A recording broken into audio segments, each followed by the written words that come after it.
Yo, yo, yo, yo, yo, yo, yo, yo. Tell me about the snow. Do it fall? Do it crawl? Are you swole? From the gym.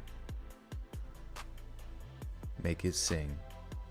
And you bring the heat. You don't want the smoke. I ain't a joke. But don't poke the bear. I swear. Tree Flesh with the 5 says, Kitten, how you been? I got my associates this week. Congratulations, Tree Flesh. Holy shiz. I was gonna say, that's a name I've not seen in quite some time. But congratulations to you, and it's good to see you, and thank you for the 5. We should be giving you a $5 graduation present. But thank you so much. Good to see you. It's always good to see familiar faces, especially after a period of time. The prodigal child hath returneth. And Ellen with a big $20 donation right out the gizate. Hey Joel, love your videos. You're awesome. Thank you, Ellen. Appreciate ya. Thank you so much. Wart.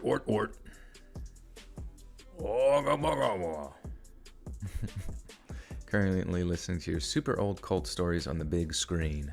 Have you live here on my phone, because that's be how I'm rolling, straight up addicted. Just endless stimuli. Got one phone in one ear, another phone in another ear, the big screen going. The whole floor is just a giant speaker. You're just feeling the vibrations throughout the body. It's the truest way to experience. Let's read. And David De La Rosa with the 2 says, hi Joe, how you doing, buddy? I'm doing good. I kind of had a bad, well, I don't know if it's bad or not. Maybe it was good. I don't know what is good or bad anymore, honestly. Everything blends into just a series of experiences, like some sort of sporadic dream anymore. But I had to wake up earlier today, and just for like a Zoom call meeting thing related to the podcast, and it went well. Everything was going good, looking good for the years to come. But at the same time, I was like tired because I was like working on sponsorships and shit like that last night, and then I went to lay down for a nap, a little bit of a nappy, and then that just led to me sleeping for way too long and completely destroying my schedule, even though I have no schedule. And Jacob Bowling with the 10 says, Joe, I'm honored to be a part of the Buttersock cult. Schick, Hawk, and I are by your side. Schick, Hawk, and I are all side by. I am now and ever will be known as the game. The game? What? This is a turn of events, Jacob. What happened to this cerebral assassin? The artist formerly known as the cerebral assassin. But now, just like Ye, the rap god and or genius, you're changing it up. I respect it, and I will address you as such. Joe, we love your content. I'm telling everyone I know to listen to you. Thank you, Nikki. Appreciate that. And Venus Flytrap with the 5 said, hey, it's been a tough day, but I'm sitting here with tea and video games. Persona 5R tonight. Please stay hydrated, everyone. Thank you, Venus. Thank you for the reminder. I got my little tea here. I also ordered that throat coat. Not to be mixed, not to be misinterpreted for the adult website throat coat, but it's a tea that you guys turned me on to, so thank you for that. I'm gonna hopefully get that soon, and I'm gonna have the most coated throat in the game. You sleep 12 hours a day? Hey, if you need it, you know what I mean? I think that's the tough part, you know what I mean? Is like, did you fully recover from your hangover? I have, yeah, thankfully. Honestly, whenever I started streaming, I think just taking my mind off of it really helps. I think, doing anything that takes your mind off of being sick or whatever, just out of a loop, just keeping yourself busy with something sort of takes your brain, sort of puts that focus on being sick or whatever into a back subroutine somewhere else. Jacob with the 2 says, I'm the Cerebral Assassin and the game. 2 self-ascribed titles. My God, Jacob. You're crazy. Have you ever heard of the rapper of the game? Aren't you afraid you're going to get copyright strucketh by him? Who knows? Maybe you're better than he is. We just need to hear you drop some bars. The best throat coder in town. I must be honest, my parents are getting sick whenever I listen to Let's Read. I at least watch Let's Read like once every few days. I love your content. Oh, thank you. Your parents were getting sick of it? Were you forcing them to participate? Or just constantly had it on in the background? One earbud in, they're like, you need to stop listening to those spooky stories. They're giving you nightmares. KB, welcome back to the Buttersock Cult for 4 whole months. Good to see you. 3-month arenos in the Buttersock Cult. All hail Joel, leader of the spooky army. Honored to be here. How are you and Pradeep doing? We're doing good. Pradeep is fed. He's got a belly full of something. But I hear him over there doing something to that blanket in the distance. I'm not sure what. I won't disclose it because it seems pretty explicit. But currently he is distracted. Thank the Lord. Thank the Lord, L-A-R-D. And everyone that tries to talk about computer security, they always mention a back door. Mine is always open.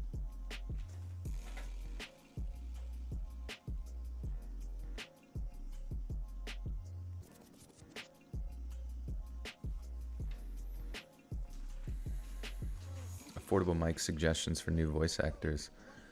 Shoot, I don't know. I mean, a lot of people go with the Blue Yeti. I do believe that Mr. Nightmare still uses Blue Yeti. It seems to be a very reliable thing. I did actually... Oh, sheesh.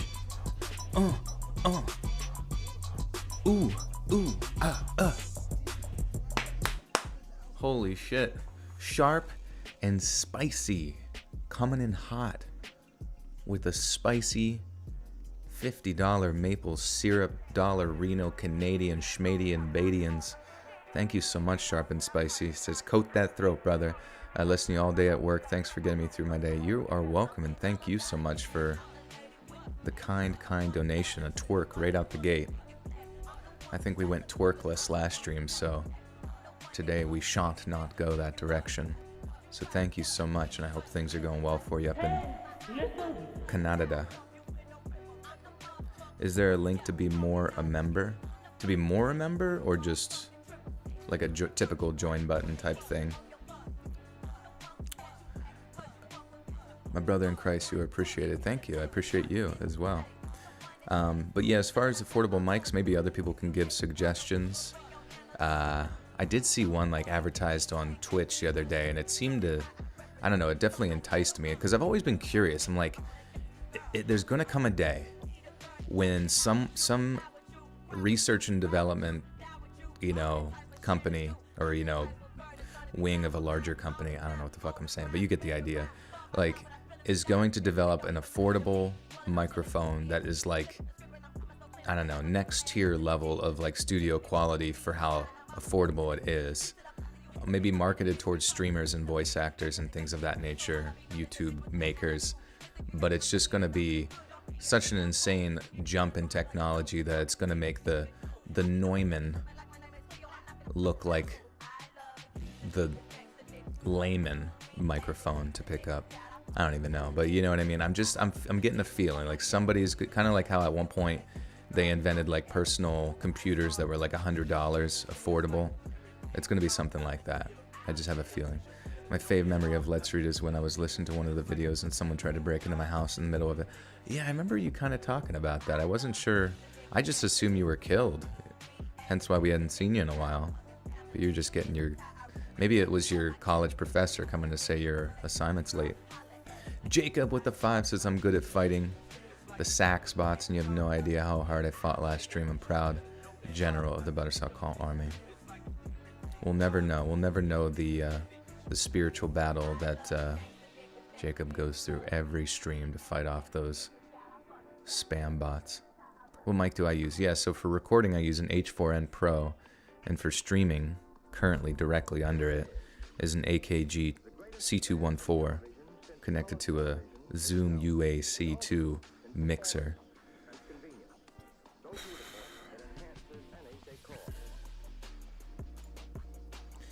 But yeah, tonight we got 4chan stories, more of those. Big help from our buddy Time6, and big help from our mod Schick to help acquire those stories and transcribe them from the wet and wild lands of 4chania. The hacker formerly known as 4chan. But so these should be interesting.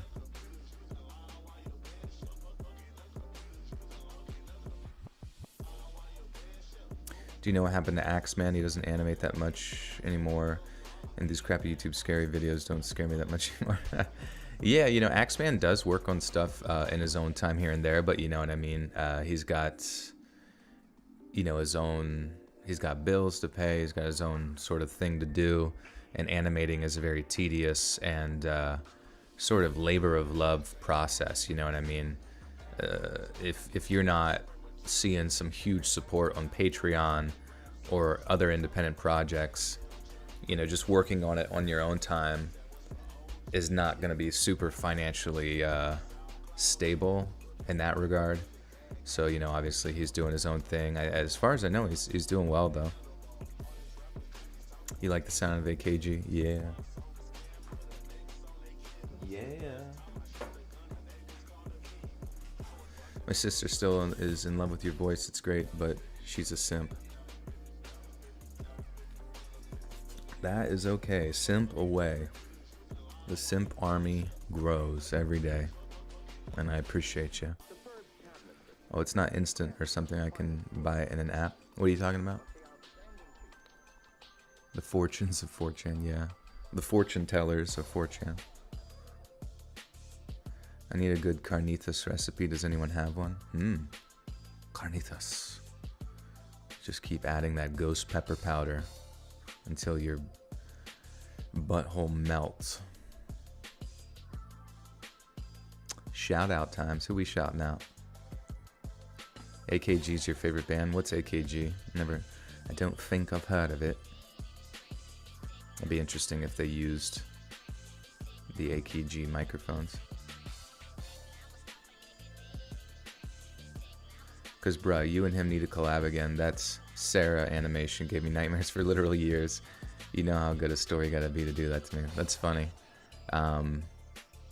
You know, we've talked about... I don't know if you've seen volume 2 of those 2-sentence horror stories. That's been out for a few years now. I mean, we've talked about volume 3, but it's just one of those things where obviously it's, you know, he's the bread and butter of it all. He puts it together, and I'm just kind of like the voice, and he does the heavy lifting in regards to animating and all that kind of coordination. So obviously, as soon as he's ready, I'm ready. But, you know, as of right now, we're just kind of cruising.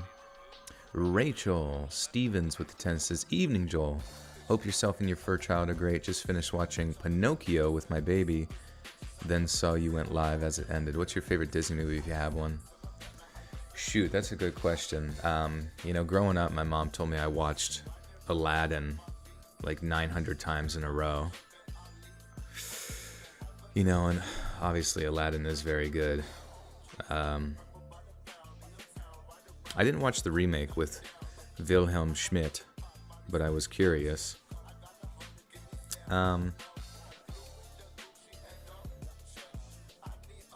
Let's see.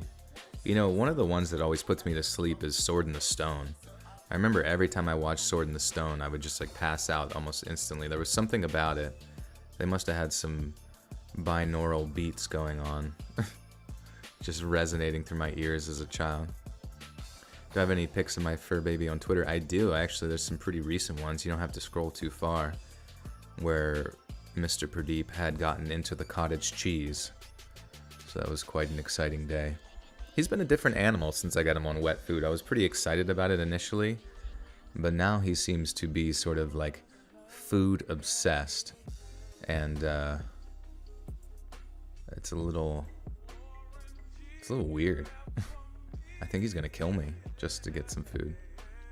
Is Fox and the Hound Disney? Oh yeah, Fox and the Hound. I do believe so, yeah. It's been a while since I've seen that. That was a good one. I've definitely seen them all.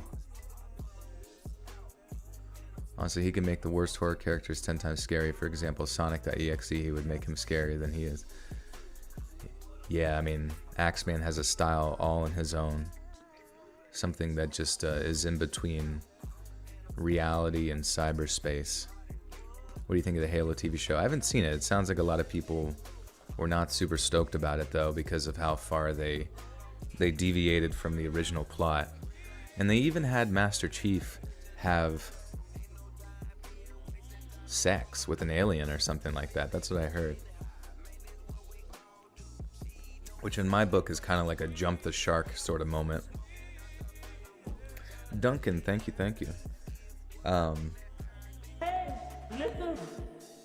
Althea with the 2 says, this message will self-flatulate in 10, 9, 7, 8. Self-flatulate. Do you have a favorite video game? You know, there's just been so many good ones over the years, but I as time has gone on, I have not played as many video games as I would like to. I still want to play through the remake of Shadow of the Colossus on the PS4, you know, and I still want to play the remake of Final Fantasy VII. It's just like unsubbed, unfollowed. Oh, Aiden, why? What happened? Stephanie Bowling. Oh, hello, Stephanie with the 5 says, Joel, Jacob is a wonderful general of the Buttersock Cult Army fighting the sex bots. I can't wait for the stories. They help me relax. Well, thank you so much, Stephanie. I do appreciate it. You heard that Toys R Us is coming back, though? There's no fucking way. There's no way that in this shit economy that Toys R Us is just casually like, all right, we'll just set up a whole store full of product that like may or may not ever sell. Do you use a voice effect in your storytelling videos because your voice sounds different now in the live? P.S. I love your videos. You're my favorite storyteller. No, so yeah, this is my spooky voice when I tell a story. So, you know, I just basically just my talking voice is kind of like this, and then my reading voice is a little bit different. You know, I do a little bit of a spooky man voice. Shoulder lean. 30 seconds, my friends, and we will kick this off with some 4chan stories.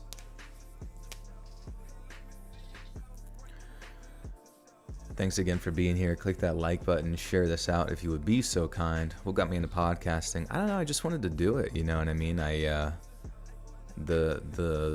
exciting stories of being a YouTuber and being free from the typical 9 to 5 just sounded so much more appealing to me than what I was doing prior, you know?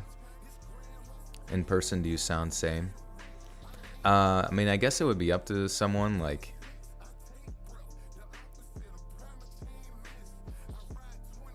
I use AAVE for narrating. What does that mean? I don't use anything for narrating, my friend. But yeah, you know, as far as in person, like there was a person at the gym that recently asked me what I do for work, and I told them about the podcasting situation and YouTube, and they were like, "Oh, yeah, your voice would be really good for that." But they never once like mentioned my voice or said anything to it, you know, prior to that. And a lot of times people don't really say anything about my voice until after they know that I do the YouTube thing. Joel's OnlyFans, yeah. Let's cream. All right, my friends. Also, mildly exciting news. I'm going to switch over to our spooky reading screen.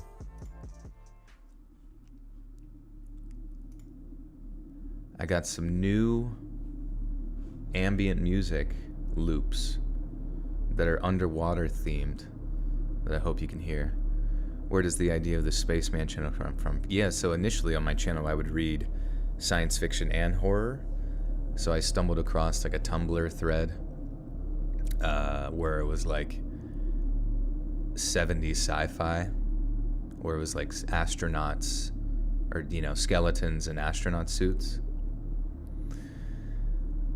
And yeah, I was just like, oh, this is the perfect mishmash of science fiction and horror. Now, I don't really read science fiction anymore, but it was kind of just became my sort of avatar.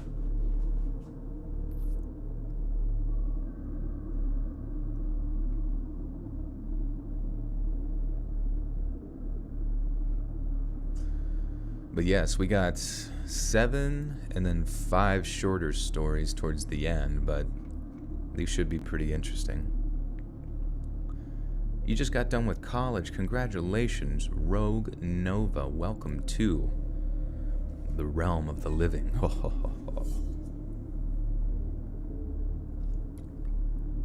Also, let me know if the background noise is too loud, because even though in my ears right now it sounds like pretty good as far as like balancing goes, I just want to make sure it's not too loud for you guys. Is Pradeep with me right now? He is chilling behind me right now, thinking about his next meal. Love for me to do a new sci-fi video. I would too. I was thinking about maybe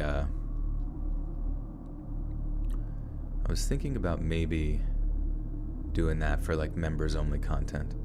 Do you feel like you sound different recorded? I feel like I do. I record Let's Plays Sims 4 and I hate editing because I think I sound so different. No, for sure. Like, I mean, that's how it's been, you know, my whole life. Or anybody, I think for anybody, it's a common phenomenon. Is like where you hear your own voice recorded and you're like, what the heck? I don't sound the way that I hear myself. And I assume that has something to do with like the vibrations of like your skull. You know what I mean? Like how it vibrates up to your ears through your skull compared to like just hearing it projected from your mouth or whatever. But now I've gotten so used to hearing myself recorded that I don't even really think about it anymore. It's not too loud, you can barely hear it. Okay. Well, yeah, we'll try to gather a consensus from everyone whether I need to turn it up, turn it down. Because at least on my markers right now, it appears as if though it's like kind of right on par with my like talking voice. It's mid. Does Pradeep ever meow? He does. Ever since I started giving him wet food, he's become obsessed with food and like meows nonstop. And it's kind of like, who is this cat? I don't remember this cat existing prior to wet food. I've been listening to your members only vids. I like your creepypasta narrations. I think it would be nice to get those every now and then while focusing mainly on scary story vids. Oh yeah, for sure. For sure. That's that was kind of like the last one I did last month with what's it called? The farm was a creepypasta. So you guys let me know if you want to hear another creepypasta, if you want to hear something maybe more specific. It's pretty low.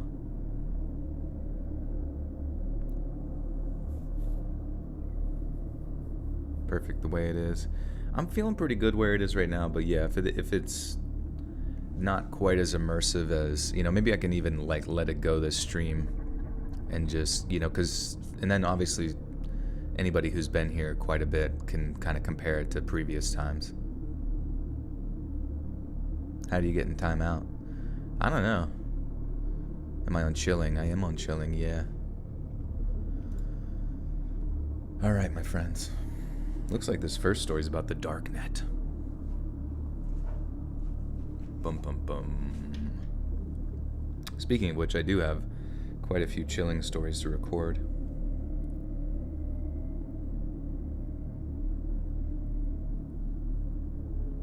Is there snacks in timeout?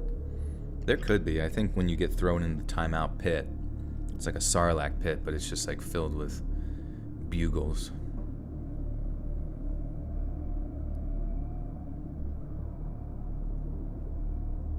Scary government stories. Yeah, the government's scary in and of itself.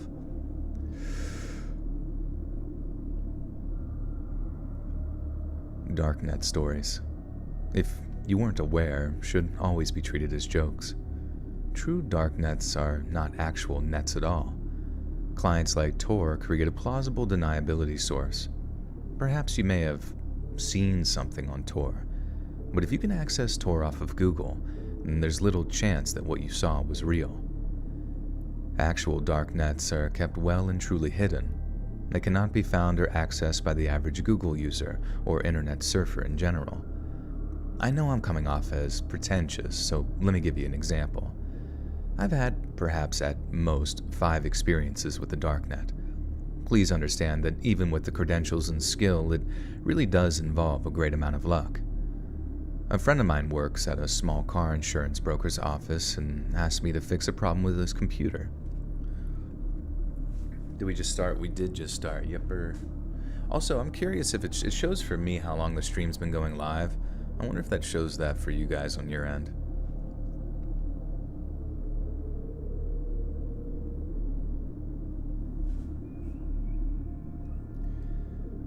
A friend of mine works at a small car insurance broker's office and asked me to fix a problem with his computer. Something about it not recognizing the office scanner on the network. Details aren't necessary, it's just how I ended up in this position. I bring my laptop and immediately notice a wireless net with high signal strength. Out of curiosity, I turn on a sniffer to pick out the password while I work on a scanner. Maybe a few hours later, he and I get back from lunch and I begin to wrap up my work on a scanner when I remember the sniffer. Got the password of the mystery signal, connected, and began to poke around. Just a basic home network. One system online, internet access, no firewall, and apparently no antivirus. No, I'm not saying I'm a good person. I'm just a person who knows my way through a computer. So I drop in a back door before I leave, which pretty much just means that I have a little file that will allow me to snoop around their files. You never know what goods you can find. I get home and decide, hey, I have the night to myself. And I really start digging through the computer's files and come across your standard stuff. Nothing fancy aside from tax forms and maybe a few text files with what I assume were passwords. Random characters aside.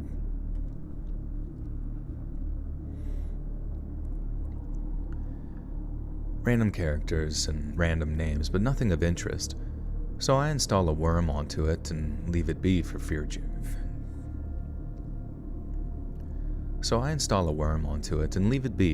use. For those that don't know, oh my god. What up, Swook? You put you through the speakers, I can hear your music, but on my phone the ambient music. Your dog almost A to B, that could have been bad. For those that don't know, a computer worm is a virus that spreads itself to other computers that are accessed by the original host. So if this computer connects to another computer, boom, I can then see that new computer's files as well. Remember to get your antiviruses, people. Weeks later, I'm arranging some proxies from some bots when I realize that there are additional bots that hadn't set up my... Weeks later, I'm arranging some proxies from some bots when I realize that there are additional bots that I hadn't set up myself. What I figured out later is that the owner of that mystery Wi-Fi signal, aka my friend's boss, had shared a file within that system which the worm happily infected and shared it to multiple other machines. This is where the interesting stuff begins. 2 of those machines had internet access, but apparently were never used to actually access the internet. Both ran Windows 98 and both were completely unpatched. Apparently only had internet access because they were physically networked with other machines that were used for internet access. Each machine had about 3 terabytes of storage, seemingly empty, but I found out that they were actually packed full with encrypted bytes. The encrypted stuff was easily viewable and contained huge amounts of deeply personal information. Information that could cost people their lives. I'm talking social security numbers, tax IDs, full names and addresses, lists of their family members, and even some pets.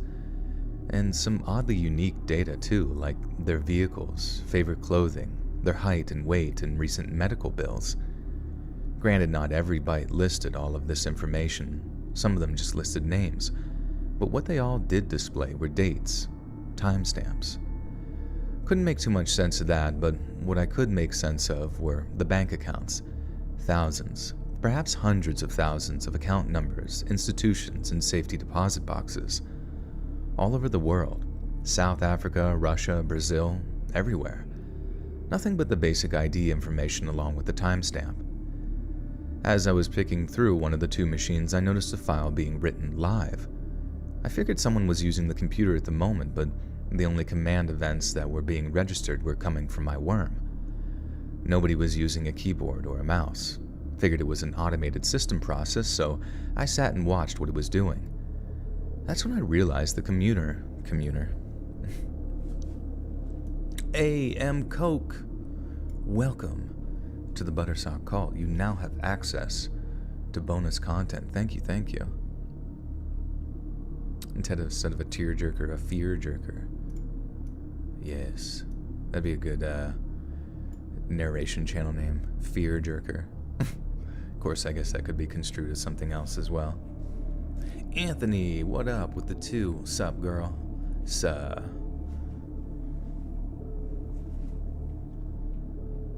Hey, listen.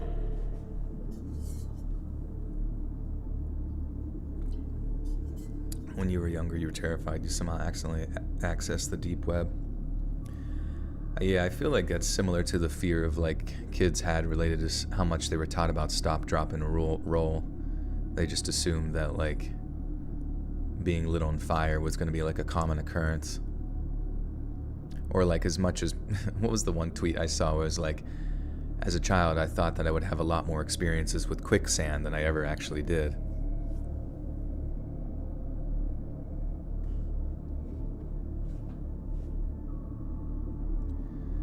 That's when I realized the computer was communicating on another network, a network protocol that I didn't recognize. Because I knew when it started writing and when it stopped, I was able to transcribe the entire file, about 78 megabytes. I assumed it was one file and not a chunk of something else, and, well, I was right. Since it was one file, I had a few educated guesses about what a file that size could be, and my first guess was right. MPEG format. It was a movie. The title was just a random string, and the video itself was an overhead view of 3 men sitting at a table. In the entire 15 minutes of the video, only one of the men spoke. It sounded like gibberish, but I figured it was code, or he was just nuts. You never know. He said things like, broken banana stung red book. Then he would pause and say another strange sentence, and this kept going on for about 10 minutes. The other 2 just watched him. One was drinking what I assume was coffee. Finally, he leaned back and asked if they could leave his daughter alone. The guy drinking the coffee just shook his head quickly. The code talker started crying, really crying, hard. He leaned forward and said another nonsense sentence, and the video ended. Timestamp was about 20 minutes before the video was uploaded to the machine I got it from. I had a really weird feeling about it, but my guess at the time was that it was a clip from some movie I hadn't seen and that it was just a streaming broadcast with the timestamp on the file being the time that it was being sent. And then another began. I unencrypted it and started watching. Again, another string for a name, and can't remember how long the video actually was. It started with the man from before, the one who spoke in code, standing over a table while the other 2 men were standing beside him smoking cigarettes. The first 4 seconds, I thought he was seizing and shaking, but the camera moved, and that's when I saw the corpse on the table. There was blood all over the man and the table. I won't tell you what was happening between the man and the corpse because I couldn't finish watching it. It was about a minute or so before reality sank in on what I just watched. I've seen a lot in my time. That was not a movie. I cleaned my traces.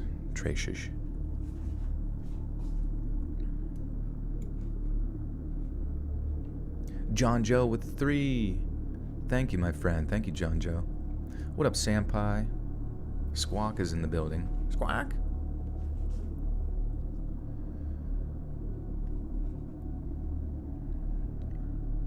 I cleaned my traces from those systems and haven't looked back. Interesting. I guess that sounds pretty believable. I know sometimes dark net stories are not super believable, but usually when it gets to like the climax of whatever they're experiencing, there's a degree of like, I don't know, almost like fading out where they like elaborate on some stuff, but I don't know.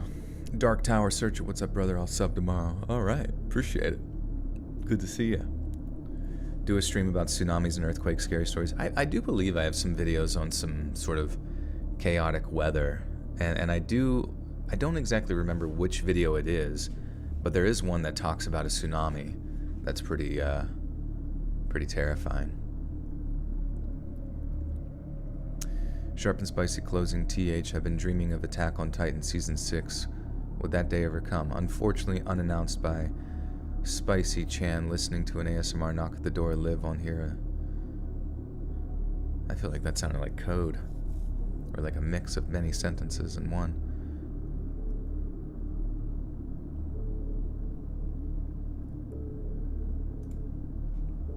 Alright, so that was story 1. Kathleen Lynn, what's going on? A friend of mine was a Marine and a former Army guard. He'd tell us interesting stories, things he'd seen in Iraq, with crazy plots and whatnot. But one day he pulled me aside as we were out for drinks and he just blurted out asking me if I believe in ghosts. Now, he's a very manly man and I could tell he was embarrassed to ask me this, probably not wanting to be ridiculed for getting scared. I tell him of course, and he lightens up with me almost instantly as he begins to tell me of his one experience. In 2005, he was on his battalion commander's tactical team as a squad leader, and because of this, was usually excused from guard duty. However, there was a night where he couldn't get out of duty for some reason or another, and this is where it all began. He goes to post that one night... he goes to post one night, I see.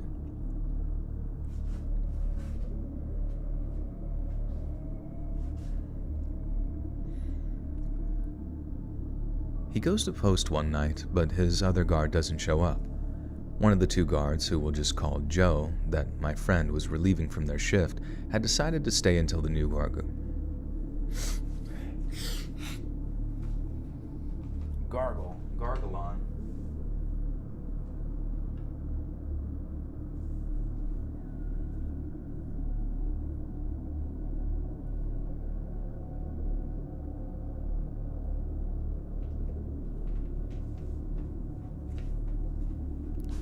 Sorry. God, sometimes like I almost feel like the sound waves get caught in my nose and like just like ring. I don't even know. I'm not even sure how to describe it. Baby gravy freestyle beats. He goes to the post one night, blah blah blah, but not too much later the soldier and neither. Oh wait. One of the 2 guards, who we'll just call Joe, that my friend was relieving from their shift, had decided to stay until the new guard showed up. But not too much later, a soldier that neither my friend nor Joe recognized had walked up and relieved Joe of his shift. My friend begins trying to make conversation with the new soldier, but he seems quiet and to himself, grunting occasionally. Finally, my friend starts feeling the pull of the night and can't stop yawning. The soldier looks over and goes, "Go ahead, man. I'll keep watch. It's the least I can do." My friend's like, "Thanks, bro," and the soldier replies, "No problem, man. I know what it's like to be tired." And so my friend goes to sleep. Morning comes and the new relief starts kicking the...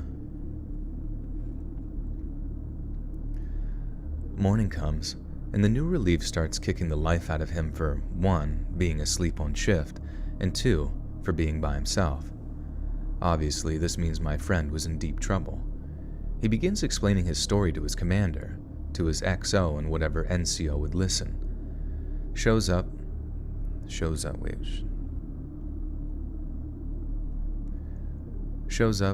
the original,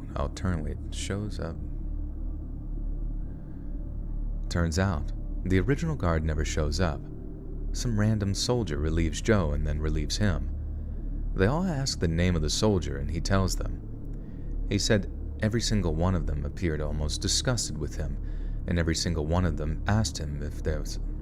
God, I don't know why I keep fucking up so bad. I can't make it more than a sentence. He said every single one of them appeared almost disgusted with him, and every single one of them asked him if this was some sick joke, as that soldier had died in combat months prior. He then tells them all to talk to Joe about it as proof, and Joe tells them the exact story, detail for detail. Soldier that Joe doesn't know appears, relieves him, and assumes the post with my friend. My friend still got punished, but not as crucified as he would have. After this experience, the rest of the tour had several accounts of meeting this random soldier. He never did tell me the soldier's name, but he said that multiple guards encountered a soldier, walking up to relieve them, but nobody took up his offer. The role became to just tell the ghost of the soldier that his watch was done, and that he can go ahead and rest. Eventually, he stopped showing up, and perhaps he finally got the rest that he deserved. What story am I on? This is story 2 of 12, I do believe.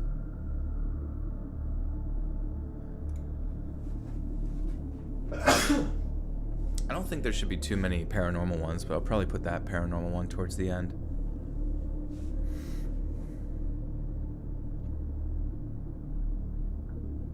NCOs love hearing your ghost stories. Yeah, what's an NCO? Tankaroo Boo, take care, take care. And hello, Claire, what's going on? Let's stream, let's go.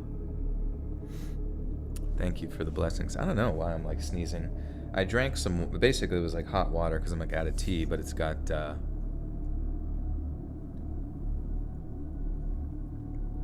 don't know if you guys ever tried collagen powder. It's got some of that shit in there, but I don't know if that makes, I don't know if I'm allergic or some shit, or maybe I'm just drinking stinky water.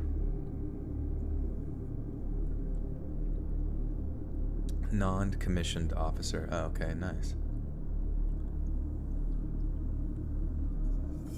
What does non-commissioned mean? Just curious. I'm allergic to my own awesome. I gotta cut it out.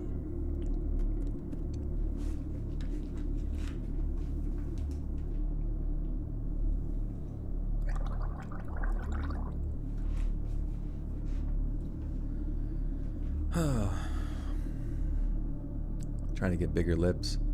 No, I think with collagen, you can absorb it within your body, and it helps your skin and your joints and stuff like that. To be honest, I don't really know. I just do it because I'm gonna live forever. Joel Rods, what's going on?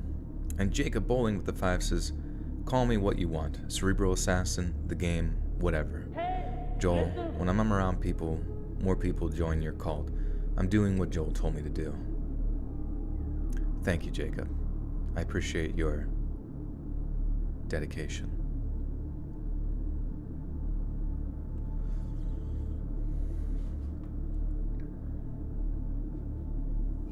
Non-commissioned is someone who doesn't have a license to carry a weapon. Oh, really? Even though they're operating within a combat zone or whatever? Did we just start? We kind of just started not that long ago.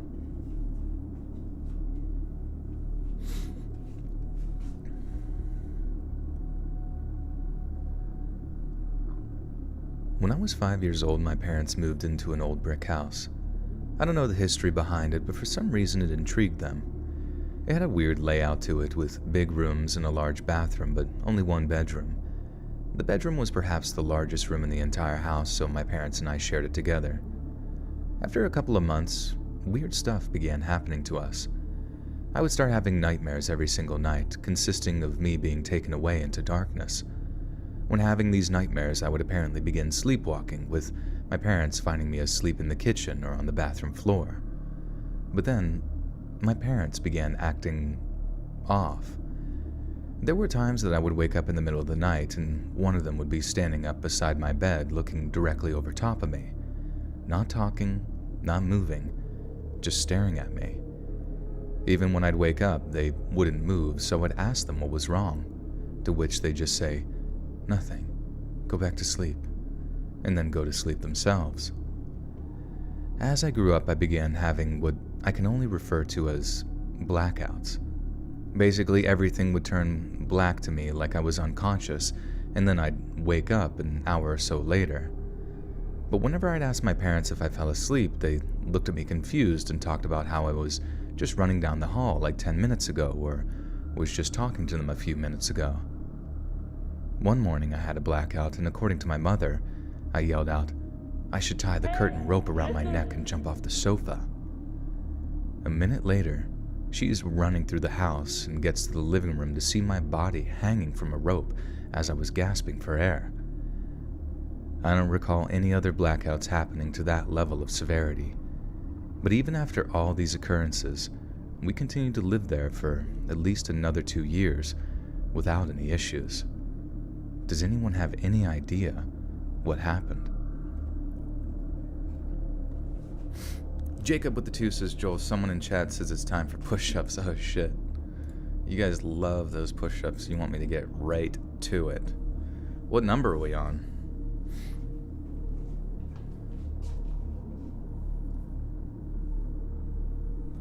$37. Is that what we're up to? I thought we were maybe higher. Maybe it is 37. Wait, 39? Did we really get to 39 already? I thought it was like 38.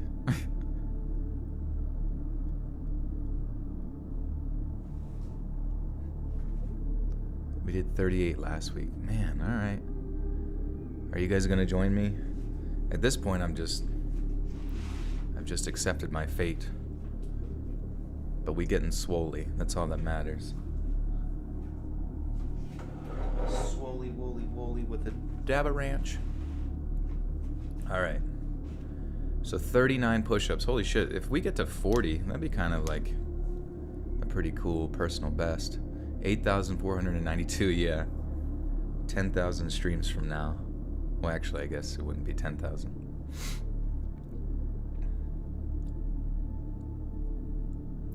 Can't he just give a large donation to start and call it a day? That would be funny. Like someone donates like 200 or something and like that. I'm like, all right, guys, thanks so much. We got what I came for. I'm out of here. See ya. Joel, I'll take a bite of my chips for every push-up. Thank you, Hannah. That is true dedication. You better save me a bite, though. All right. Jacob with the 2 says, "Don't worry, Joel. I'm doing them with you." Thank you, Jacob. And whatever exercise you guys have done, please do one more of them this time. We're going to get jacked right now. So 39. Okay. All right. Remember this for next time.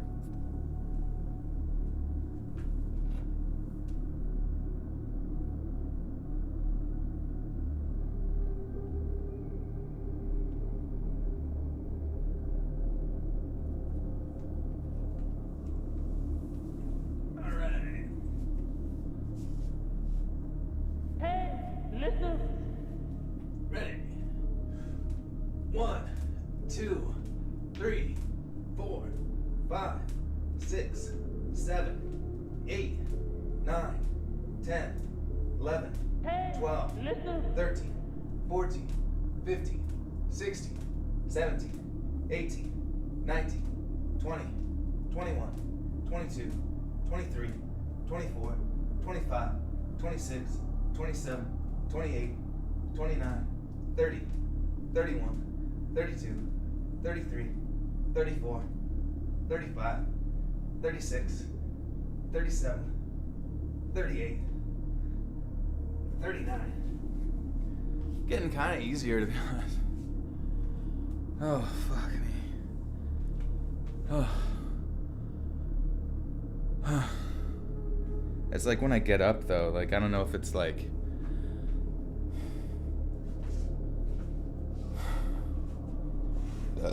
sorry. It's like when I stand up, it's like when my heart, like, catches up to me. And my... Let's get a little shit on. Cardiovascular-wise. Claire with the 5. Just wanted to thank you for being so awesome. Thank you, Claire. You are awesome. Thank you so much. I'm exercising my right to just sit here while you do push-ups. That's fair. That is your constitutional, God-given right. Let's read initiated push-ups, reading challenge, doing the entire script, going all the way down, then back out and reading at the same time. Trachea muscles working overtime. I'm gonna have like, do you ever see that like one meme where the guy, I don't even know who it was, but they have like a 6-pack on their throat? That's what I'm trying to go for.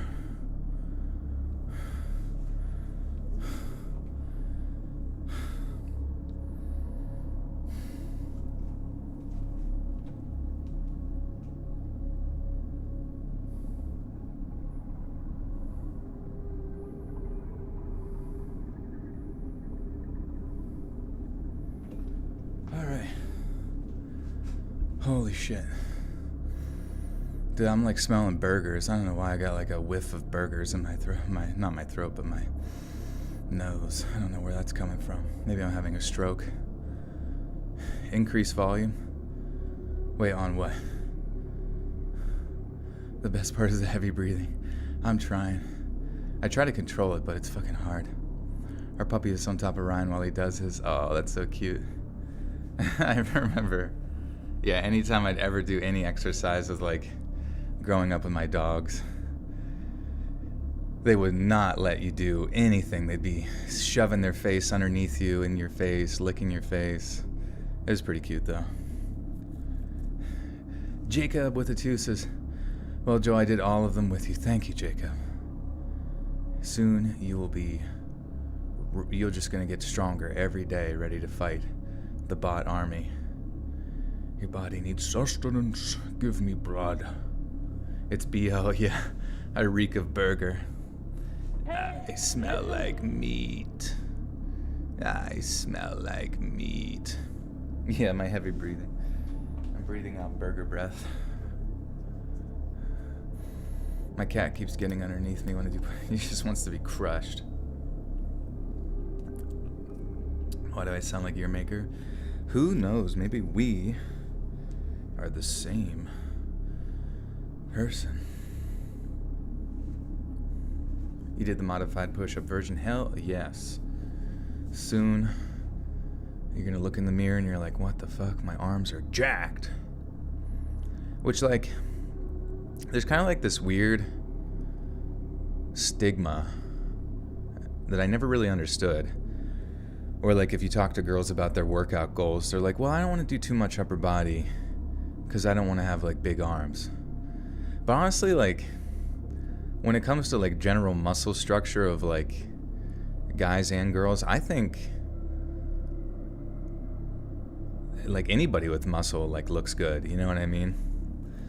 So I think like the weird stigmatization of like girls with muscle and stuff is silly in my mind, you know? Might as well work your upper body so you, and you know, most likely scenario, you can do more stuff like push, you know, your assailant down the steps, you know, hypothetically. Or say somebody,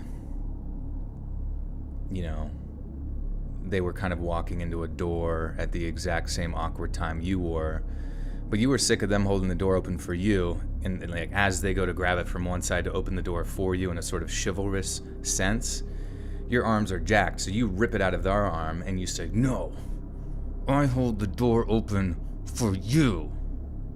Walk through now. I'm like, okay, thank you, I'm sorry. Thank you. Lord of Hallows with the 2 says, did 39, you've been helping me get better on. Nice, that's awesome. You know, even if you have to break them up, because I assume 40 is going to be like my, like that 40 to 50 range is probably going to where I'm going to like hit my cap and I'm going to have to like stop and, you know, do a few more to finish them out because, but who knows, maybe I'll surprise. If I can do 50 in a row, that would be pretty interesting, because I don't think I've ever really done that before. While you were doing push-ups, you finished your drawing of Pradeep. Oh, shit. Tree Flesh, I love seeing your drawings. Please do tag me on Twitter. I want to see it.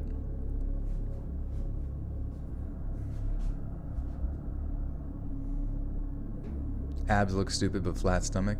I think abs look good, too. You know what I mean? I don't know. Really, I don't know. Just human. It's pretty cool.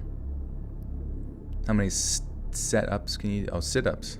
I don't do sit-ups too often, but, you know, I have one of those ab mats, and when I do them in workouts, I usually can keep going for a while. I just described your last few dates. You were on the opposite side of the door as they yanked it out.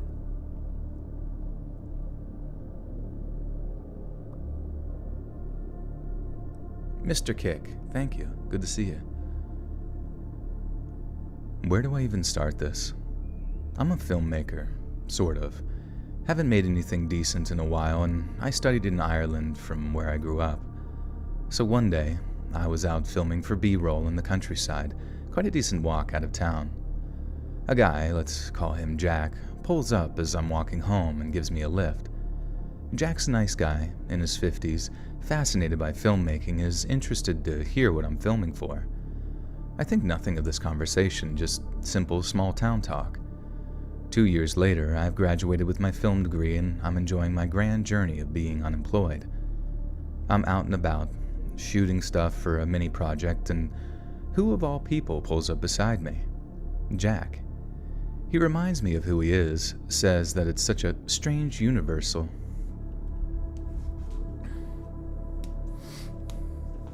In the beginning.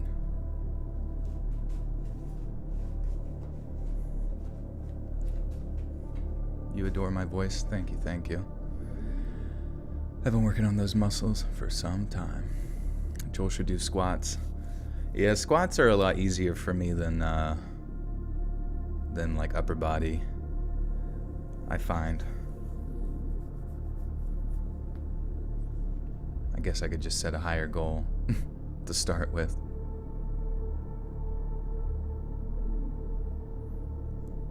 I'm out and about shooting stuff for a mini project and all. Oh yeah, that's right. He reminds me of who he is, says that it's such a strange universal sign that our paths.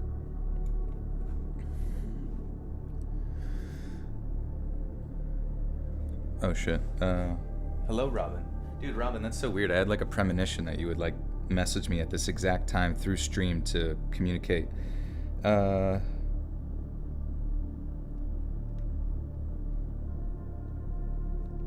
fuck. Oh, shit. I forgot to... Okay, I forgot to...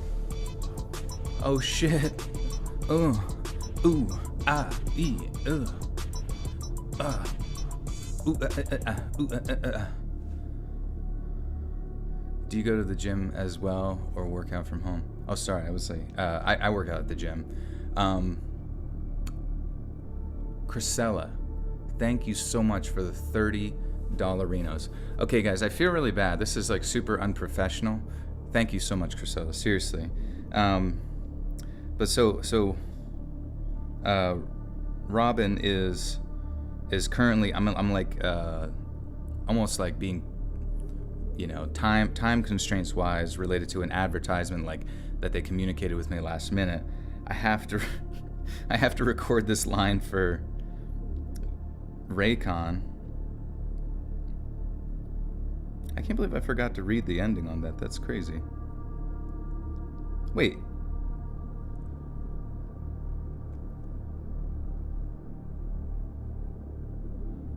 I didn't say that at the end? That's so weird. I swear to God, I remember reading that. Maybe I didn't. Wait a second. I do apologize, Robin. This is crap. My bad. I just have to do this right now because. Let me listen.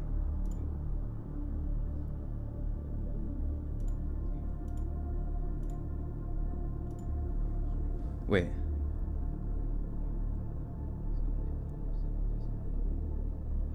Oh, from reading the document.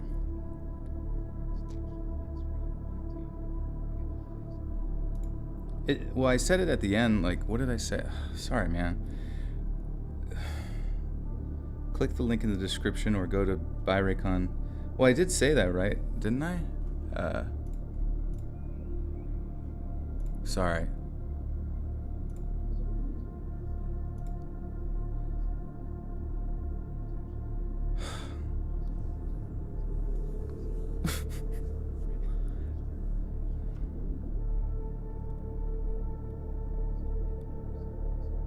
So I forgot that so I forgot to say like about going to the description or something like that, or what did I don't understand because I'm listening to the audio right now. It sounds like I said, but let me just I'm gonna record it right now. I'm really sorry, guys. I'm gonna record it right now, and let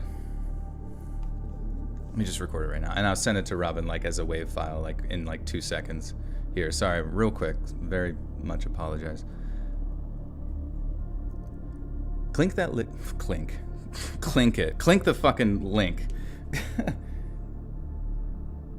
I only have you saying the URL part. Okay, so I forgot to say that click the link in the description. Okay. Yeah, sorry.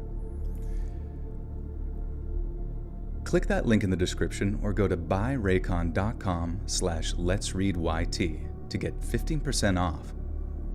All right. I'm sorry, guys. This is so awkward. By the way, this is sponsored by Raycon. Oh, fucking Jesus Christ. All right. I literally just, all I have to do is, and I'll get back to the stories. I apologize. Literally just got to send this little tidbit to Mr. Robin, which thank you for letting me know.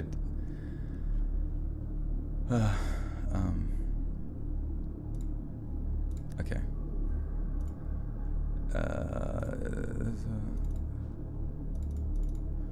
Okay, I think it's... Wait.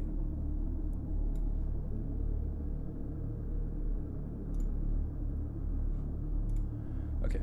So that's... Yeah, sorry. I wish you guys could hear it at least. Okay, so I sent it, so it's sent, Robin. Thank you for letting me know again.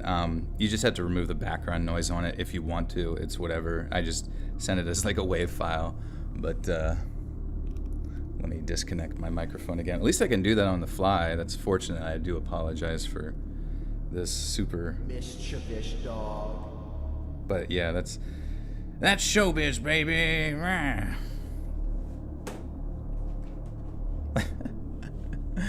That's so funny. You're doing amazing, sweetie. So do you use the product you advertise, Manscaped? Yeah, and Manscaped has these like really, really comfortable underwear that they sent as well. It's like probably the most comfortable like boxer briefs I've ever worn, to be honest. And yeah, I got the Raycon headphones are awesome. Bass live recording Raycon, thank you. Sandra with the 2 says you're doing amazing. Thank you again. And also thanks again, Chrisella, for the big 30. I really appreciate that. I apologize. Kind of caught me at a random time. I hope my twerking was efficient. Clink your champagne. This is the celebrity lifestyle. And mega welcome back for 5 months. And get those Raycons settled in your ear holes like that fire-starting mutant insect waiting in the phone receiver in the classic film 1975, Bug.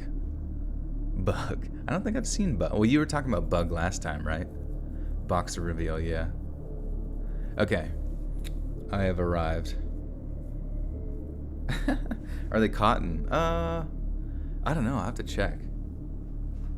I feel like I honestly, personally, for me, like right now, I'm wearing like a part cotton, part polyester sweatshirt, and I really like polyester. I know people are like, microplastics or whatever the fuck, but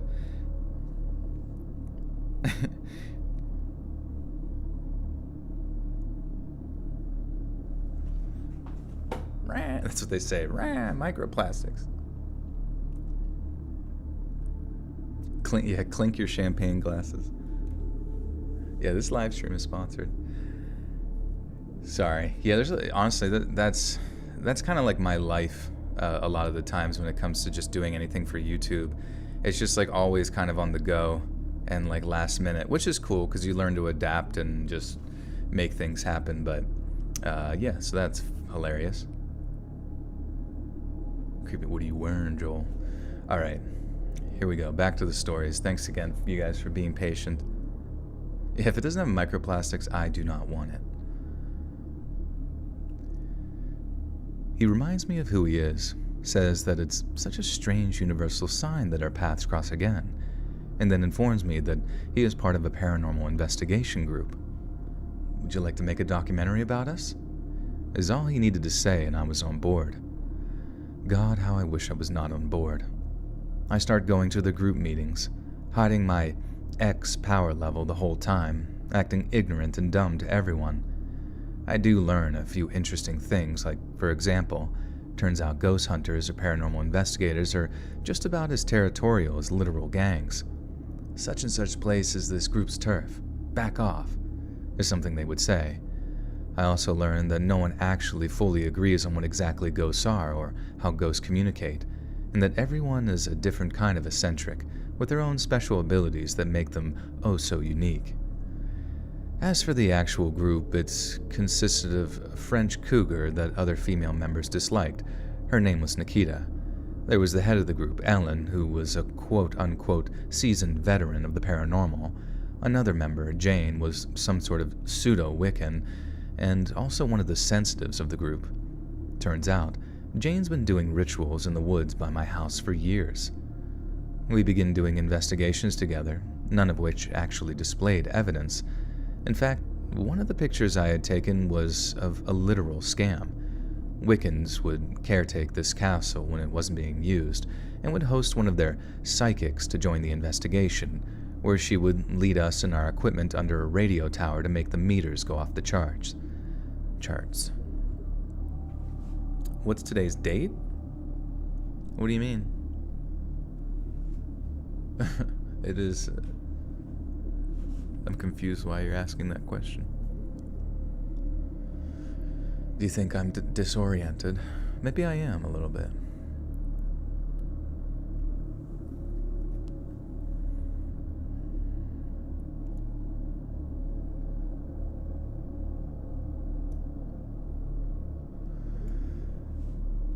Nikita the cougar. Can you say happy birthday, my daughter, Rainy? She loves yours. Oh, happy birthday, Rainy. Happy birthday to you. Hope everybody say happy birthday, Rainy. Wiccans would caretake this castle when it wasn't being used and would host one of their psychics to join the investigation, where she would then lead us and our equipment under a radio tower to make the meters go off the charts. Anyway, on to the main event. The Kunene Ghost House, and you can Google this. It's quite literally some Evil Dead tier abandoned cottage in the middle of nowhere, right on the Northern Ireland border. Right on the Northern Ireland border, where a legit exorcism took place in the 1920s. Lots of other local legends surround it, but all you need to do is that... What is it? Lots of other local legends surround it, but all you need to do is that it's got some... Oh, all you need to know. Oh, I can't edit it. Alright. Jacob with the 2 says, I got this, Joel. Today is May 17th. Whew. Thank you, Jacob. You're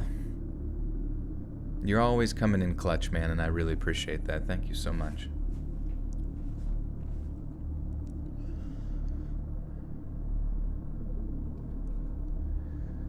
Lots of other local legends surround it, but all you need to know is that it's got some seriously dark history to it. I got a tip about it from a Northern Ireland friend, a possible ex-criminal. We'll call him Brian. He told me about it as soon as I mentioned I was in a ghost hunting group, and normally he's very jovial, but he said in a dead-set tone that I needed to make sure I stopped by the local pub or call the local police station to tell them that they were going to occupy the place at night. The implication that he was getting at was that if we didn't tell anyone, some Irish Republican Army gang would kill us for snooping around their territory. And while it sounds extreme, it is true. There are still all sorts of IRA gangs floating around on border towns, using different words to cache weapons, drugs, and whatever else. The woods around the Cúnaín House. The Cúnaín. What if I'm saying that right?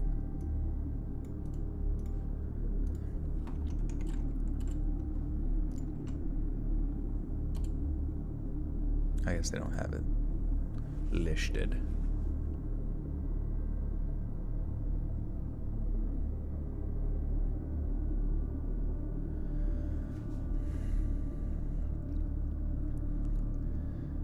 The woods around the Cúnaín ghost house were no different, so I relayed this dire information to the group. Hey pals, please God tell the locals that we'll be going there at night. And well, no surprise that this didn't happen. Oh well, we told Nikita to do it, but she was too busy trying to sleep with the guys at the bar. It's Nikita's fault. Oh well, Ellen was supposed to do it, but she was too busy with blah blah blah. And Jane was supposed to do it, but she was sick at the time, blah blah blah. And all of their excuses was just some weird last-minute thing. Few people actually knew what was happening, even fewer knew of the lore, and all of a sudden, it's nighttime. We're driving up to a haunted exorcist village in a heavy extremist territory. Jack's driving us in his van, but ends up coming across a large barricade.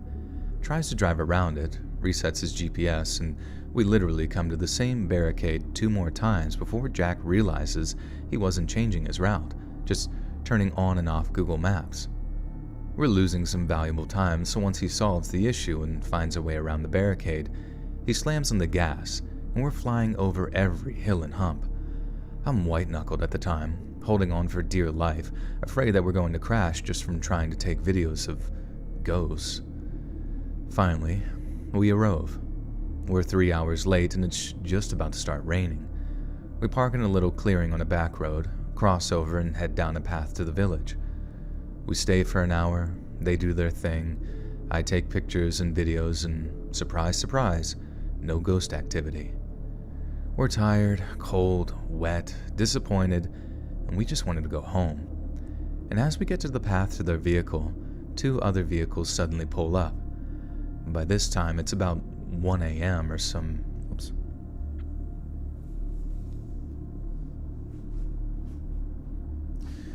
People either say it like you or the König, but I prefer your way. Oh, okay, interesting.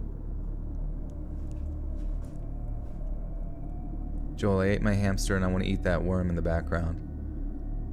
Bro, you leave that worm alone. That's not your worm. Poor hamster.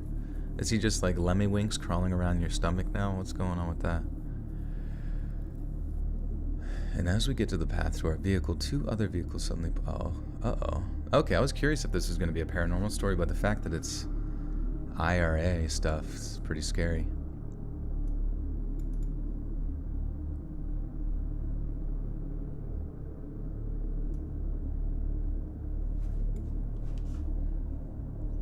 Joel made a rove a word. I thought a rove was a word. Alright, whatever. I'm saying I'll change it. Arrived. Arriveded. A rove should be a word. We arove. Couldn't that be a word?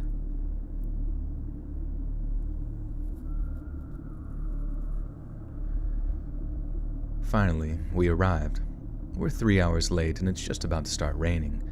We park in a little clearing on a back road, cross over and head down a path to the village. We stay for an hour, they do their thing, I take pictures and videos, and surprise, surprise, no ghost activity. We're tired, cold, wet, disappointed, and we just want to go home. And as we get to the path to our vehicle, two other vehicles suddenly pull up. By this time, it's about 1 a.m. or so. Oh, I thought it says or. Dude, I gotta own it. A Rove, Shakespeare. It's some Shakespeare shit. I feel like the English language is just so ridiculous sometimes. Like, it just doesn't even follow its own rules. It doesn't even listen. By this time, it's about 1 a.m. on some back roads. And these aren't strangers. These are IRA members. They step out of their clown cars and I watch them literally put on this tough guy facade. Like they stepped out, took a deep breath, and started walking with a weird posture. Cute, I thought. They couldn't be older than their teens that they were trying to just prove themselves as men, so the one goes on a tangent, acting like he was very surprised to see people in his territory. Just tell them that we're shooting a horror movie. They won't believe us if we say we're ghost hunters. I tell Jack, and Jack just immediately goes, "Hello, we're ghost hunters." Sounding like he said it with a dumb smile on his face too. And so at this point, I've accepted my fate. We're gonna get shot in traffic by some dumb teenage gang members who are trying to coax us back to the house, saying that we're just looking for some scraps and could use some help. Jack actually almost goes with them too before I finally snap and yell, "Just get in the car! Cops are coming!" Even when he did get back in Jack's van, he didn't immediately take off. We watched the kids scramble to their cars, taking a moment to stare us down before Jack finally has a flush of logic come over him, and we drive off. I asked him why he waited so long, to which he asked about not wanting to run from cops, to which I kindly informed him that it was a lie to get the kids to panic. He drops me off, and I block their numbers and never speak to them again. My voice squeaked.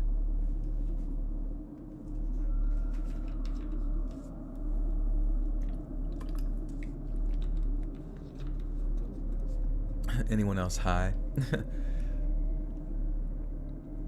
Hannah's drinking rum. Ruh-roh, she's a pirate. Yo-ho-ho, and a bottle of rum.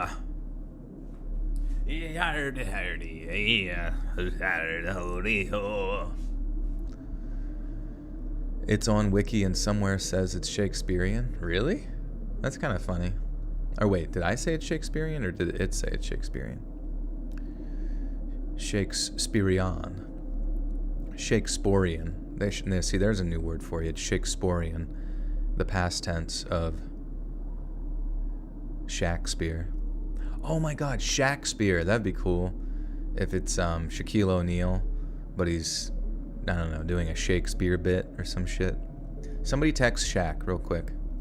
Do I watch anime? I do, yeah, from time to time. But not a lot, I guess. The Price Life, you subbed. Well, welcome to being a subscriber. You have a great voice. Where are you from? I am from Pennsylvania.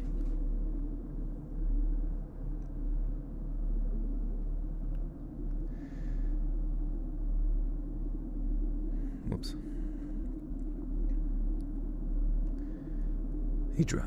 My voice cracked as soon as I started. He drops me off.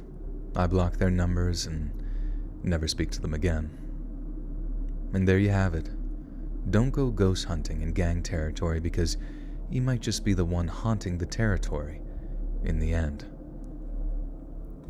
Okay, so I guess I was expecting it to be paranormal, but it wasn't, so that was story numero 40. It's an interesting thing, too. I don't think we've had too many stories other than, like, true crime stuff about, like, the IRA.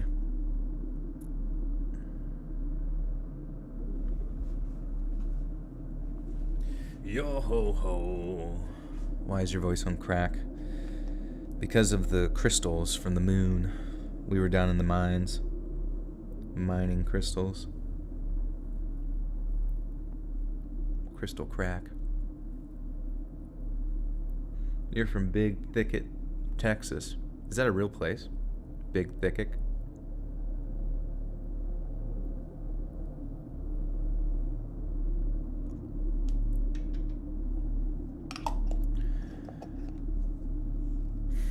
Tuesday tradition to get cross-faded, clean, and decorate while listening to Joel. Mamas need their time, yo.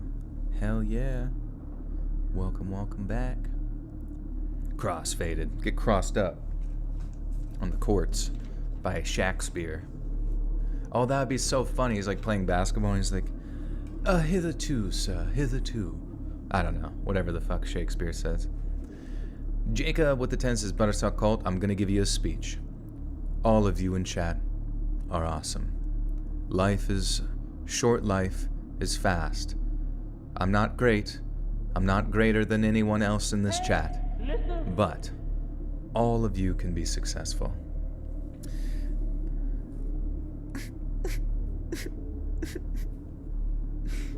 Jacob, that brought me to tears. Even though I'm the one that read it.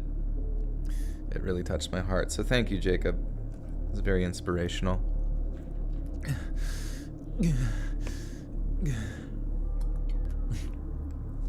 IRS horror stories. I'm actually curious if, like, the weaponized aspect of the IRS, like, is ever really utilized, like, what the statistics on that are. Because I hear they're very understaffed right now. His voice is soothing. Don't mess with him. I fall asleep with him, like so many of us, every night. Every night.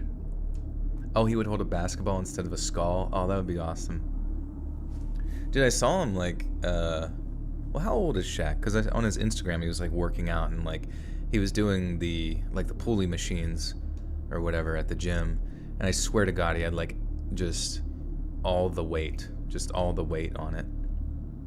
I mean, granted, that makes sense, because he's 9 feet tall. I have fans in Northern California. Hell yeah. I'm surprised that Northern California hasn't, like, seceded from Southern California. Shaquille O'Neal is 50 years old. Is he really? I gotta look this up.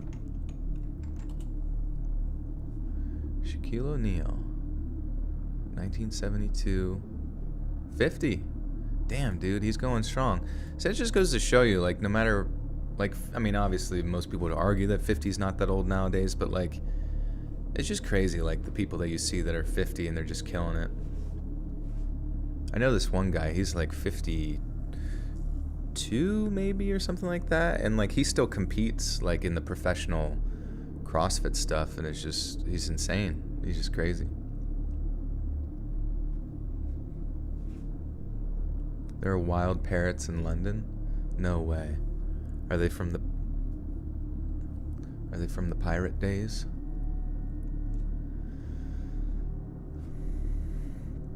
He wears a 25 or 23 size foot. Holy shit. This story was told me from my mother's perspective. Back in 1989, years before I was born, my parents were living together in an apartment. At night, my father always slept on the wall side of the bed because my mother liked to use the lamp to read until she fell asleep. Several times a month, she would be woken up by my father's anxious movements at night, where he would pull her face tightly into his chest and cover her with his arms. He would look wide awake when she looked at his face, but he would be silent and would not respond to her. Every morning following a night like this, she would find him already awake, sitting in bed. She would then see that he would always swap places with her on the bed while she slept, and then would wait for her to wake up before leaving the bed. Or if he was out of bed, he would be sitting somewhere near the front door, sipping coffee, with his revolver tucked in his waistband. He would tell her things that were okay, so she... Jacob with the 5 says, and furthermore, don't let anyone tell you that you can't succeed, because I know that all of you in chat can succeed in your life. Thank you. Thank you, Jacob. Those are words to live by, my friends. You can succeed. Everyone in this chat right now, specifically everyone in this chat, anybody outside of the chat, not so much, or at least I assume, based on the speech. But everybody in the chat, guaranteed success. Sheena Bud with the 2 says J-Lo is 52. Damn. That's crazy. I hope you had a wonderful day. Keep up the good work. Your consistency rate of uploaded content is incredible. Thank you. Listen. Thank you, thank you.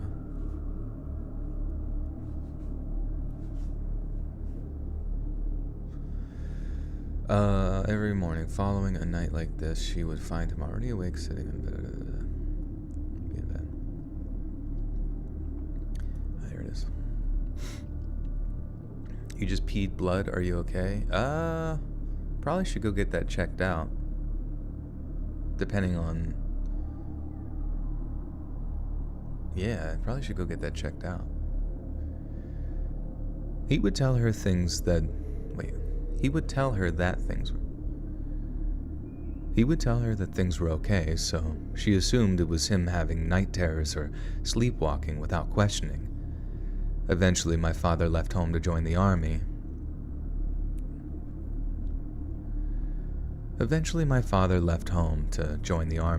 Leaving my mother alone in the apartment. My mother started hearing the floorboards of the hallway outside of the bedroom creaking while she's up late at night reading. And whenever she would check the front door, it was always double locked and chained, just as she left it. Later on, she had a phone call with my father and she brought up the noises. My father tells her that he's not surprised and explains what he heard and saw those nights. He told her that he told her that he was hoping that he was just losing it, but continued to explain. He was a light sleeper and said that after the creaking woke him up at night, he would look up at the bedroom doorway, which had no door, and about 1 out of every 5 chance, he would see a very tall silhouette wearing what looked like a long overcoat and a Homburg hat standing in the hallway, facing him. The dark figure would stay for some time and then silently shuffle into the hallway. My father told her he never slept on those nights that he saw or heard anything, and he was in the process of installing a bedroom door before he had to leave. My mother refused to stay up late in that apartment until they eventually moved out. I guess there are paranormal stories in this batch.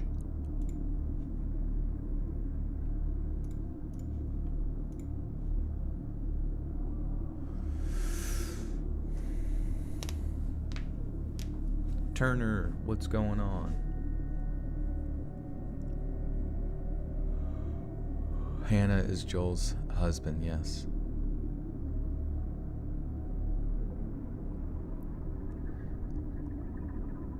Cranberry juice stat. Yeah, I don't know. Yeah, it could be kidney stones. Most likely kidney stones, I assume, but those are something that, you know, would be important to go to the hospital for, just because they can be pretty rough on you.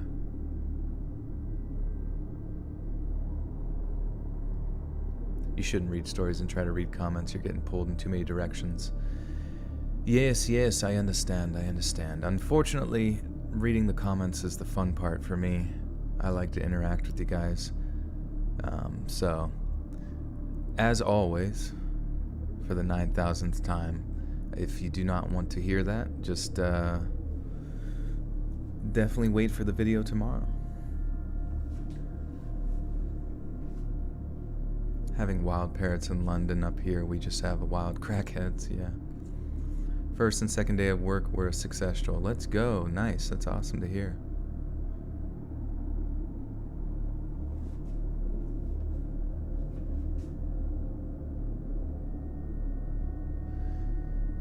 Joel, do you like CDs? Like compact discs or what? Could be from eating oxalates like spinach or kale. Oh, like it turned it brown or something like that? If you pee blood, you might have cancer. Kidneys is filtering proteins which destroy the super complex lining of the kidneys, and other possibilities that you have. RMC. What's RMC? I like the CDs because they're shiny.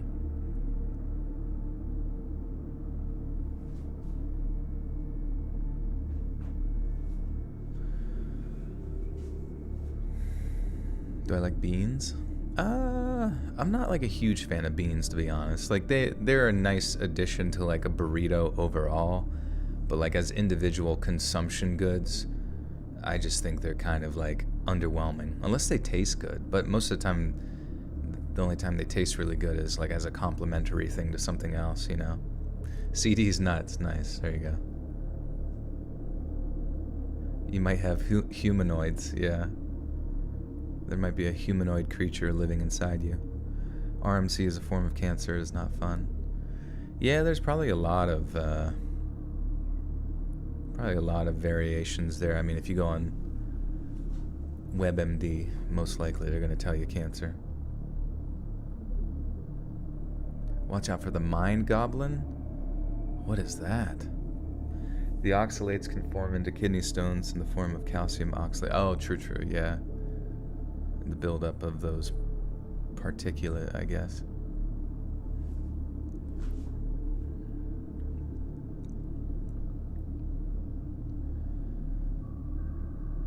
I used to know a 60-year-old ex-aviation engineer in Bozeman. Bozeman? Where's that at?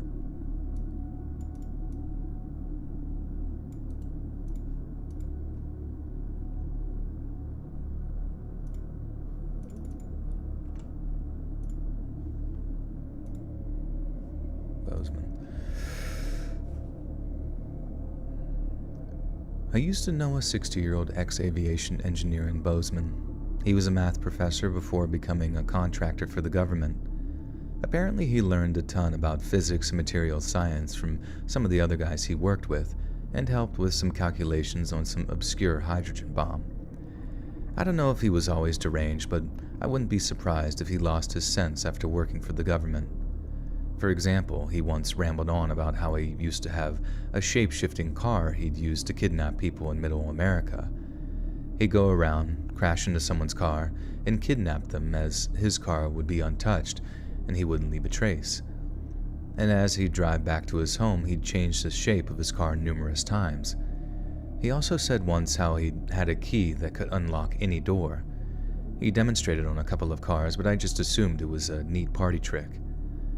There was another instance where he ranted about different types of networking cables and how difficult... Bozeman, Montana. Okay. Is there a lot of aviation stuff in that area?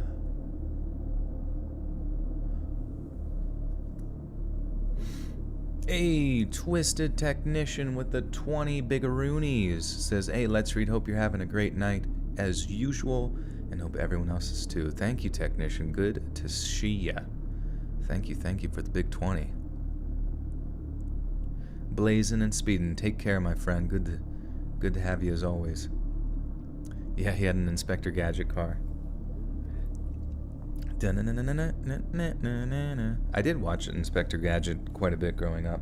Hey, listen. I forget which. I think it was on Fox. It was called Fox Family, which later became ABC Family.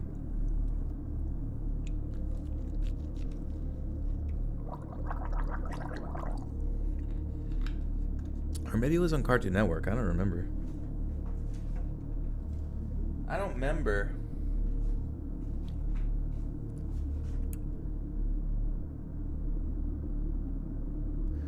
Remember the guy driving the car, J. Frank Parnell, talking about how working on the neutron bomb was so immoral it drove him insane?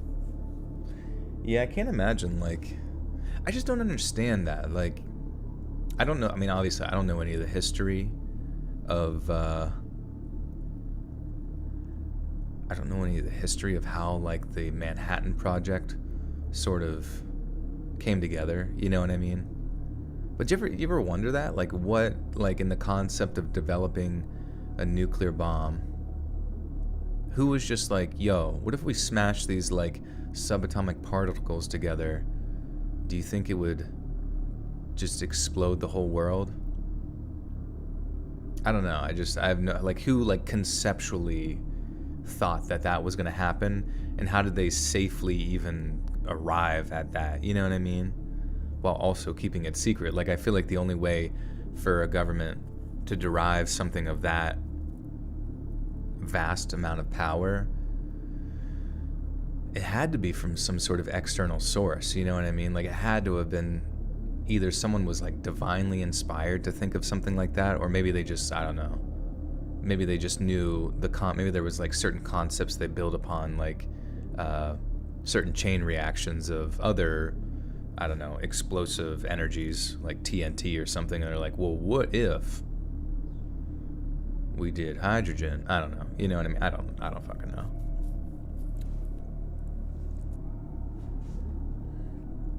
They were Nazis. Look it up.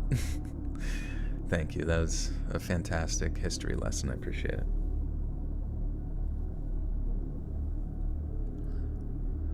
This man's voice rivals Jonah Scott. Dude, Jonah Scott's so fucking good, man.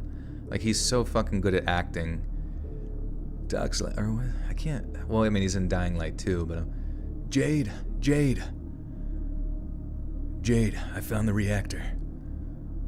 What do I do next? Crane. Oh no, that's not Crane. I guess it's whoever the. But no, Jonah's fucking an awesome guy. Super, super nice guy. And really talented. That Letry guy said the F word. That's dope. He just said fudge. Joel, my brother-in-law's great-granddad worked on the Manhattan Project. I don't believe you. I need more info.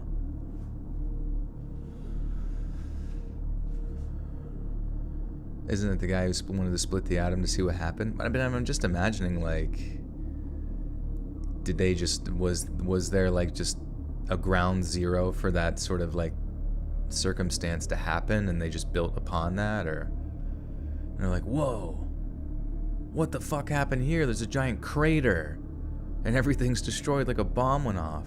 Like, yeah, Tony was trying to split the atom. Okay, let's do that again, but make it a bomb. Make it deployable and weaponized. 3 Dobermans listening. Aw, I miss my Doberman so much. I mean, it's been a long time, but my Doberman only sadly lived for like 5 years. He had some pretty bad seizures and stuff, but I love my Doberman.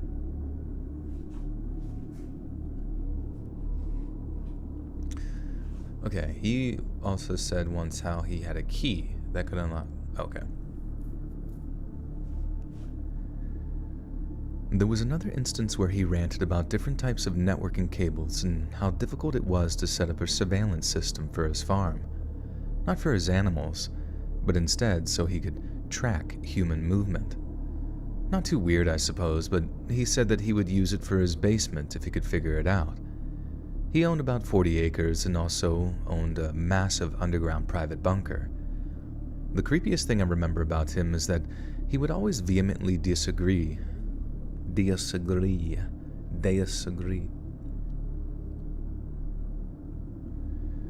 creepiest thing I remember about him is that he would always vehemently disagree about the existence of aliens. Even if you made a passive, offhanded comment, he would argue with you that there was nothing in the sky, nothing but humans. I lost touch with him after I left, but some of the stuff he used to say would get you thinking.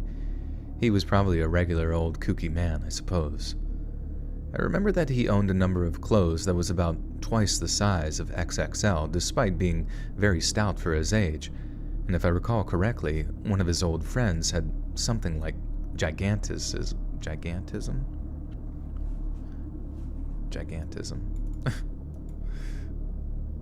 Gigantopithecus. Gigantism.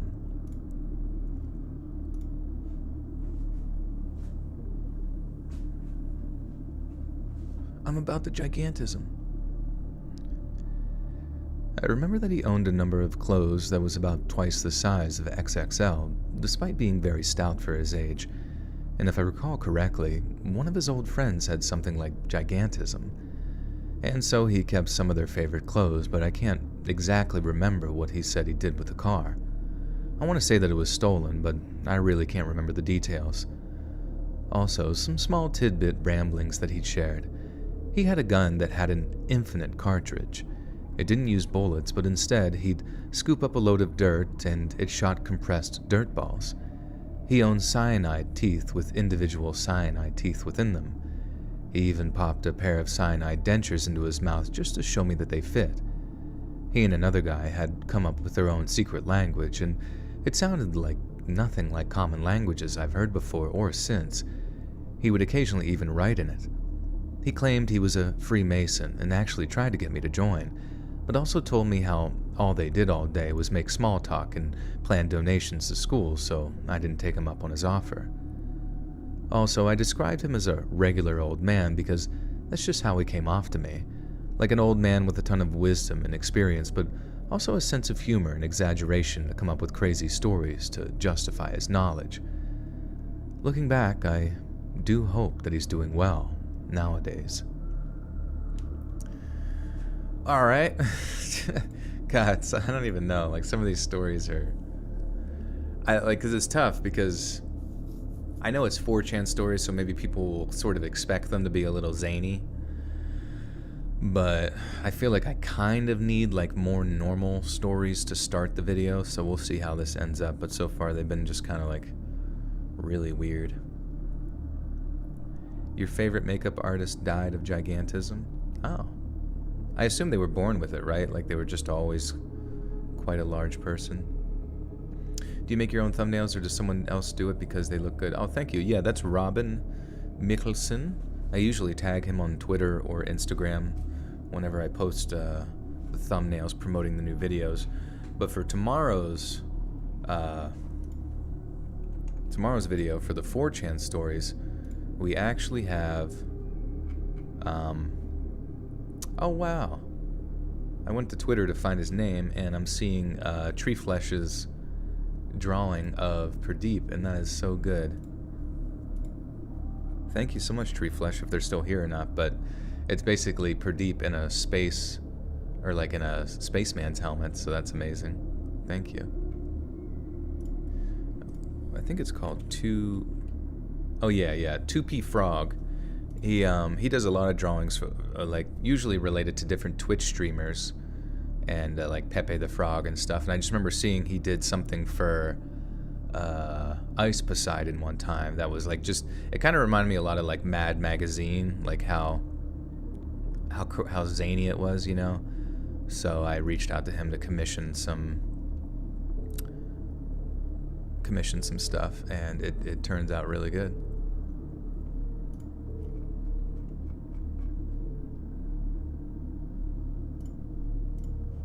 Oh yeah, they're already saying merch time, baby. Can you do more 911 or private investigator stories? They're honestly, but I do actually. Private investigator stuff is still privately investigating into that, because those ones I really do enjoy. So if anybody here is a PI, please do. On the off chance. Do you stream on Twitch? I don't, but I probably should, just to like have some sort of cross promotional there.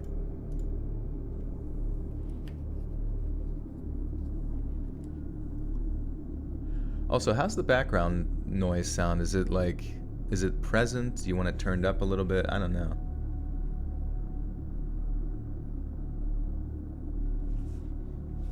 The long road home with the big $20 Donorino says, thank you, man. Thank you. Long road. Thank you. Our dog just ate all of our strawberry lube. Nice. Good to know. Is that what you put on like your peanut butter and jelly like sandwiches? Like, what's that?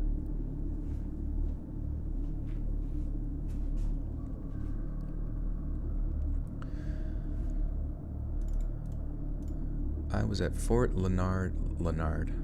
Hello, my name is Leonard. Fort Leonard? Leonard, okay.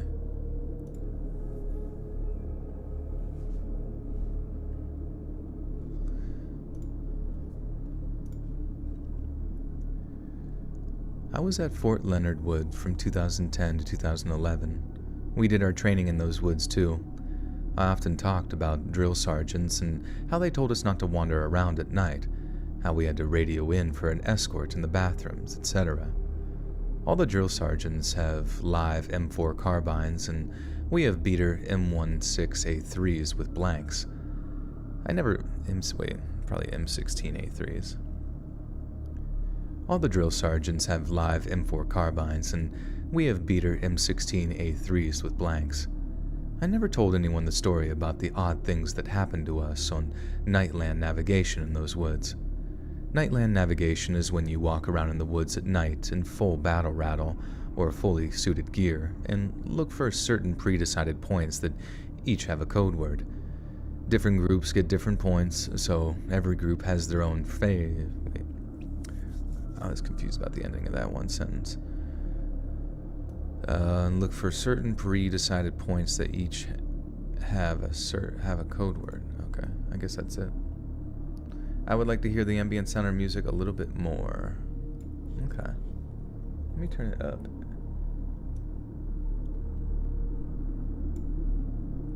Okay, it is slightly increased there.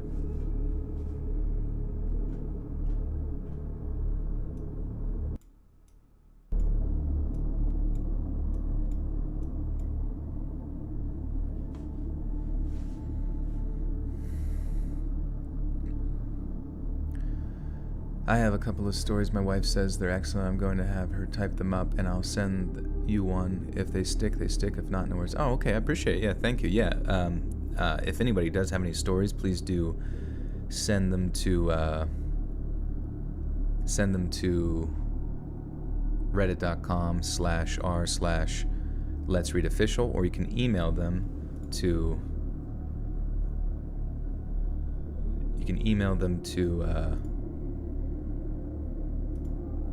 letsreadsubmissions@gmail.com.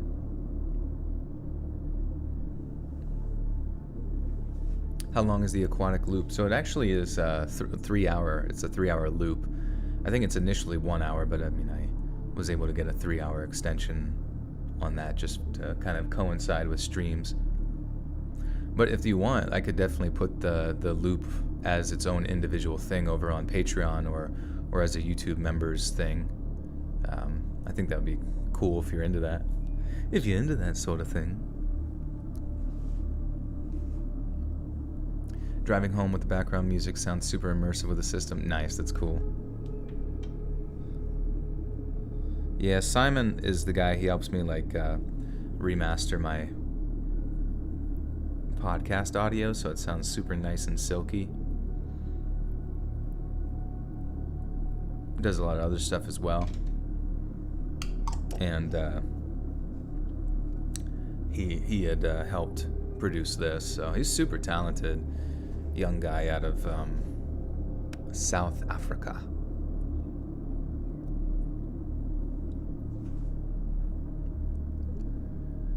Different groups get different points, so every group has their own phrase, and that way you can't cheat. I get sent in a woods with my squad, consisting of myself, my buddy Walters, and this 30-something Air Force sergeant from a night nav course. The course starts right after sundown, and it's February, so that's around 7 to 8 p.m. maybe. It feels like we spend forever wandering through the woods until we get to our first point, and begin hiking toward the second. Tell Walters to let me know when his pace beads hit 3 kilometers as we hike for a while. Sergeant Chairforce takes the map as everyone kind of shones up. Do you still have the previous outro music? Yeah, I have the outro music for show. Oh, the previous one, yeah. Yeah, from, well, the one before this one and the one that you'd heard on last stream. You're from South Africa? Oh, nice, that's awesome. Did you ever get a chance to watch those Dr. No Sleep animation stories on YouTube? I did look at it during the stream, and they were cool.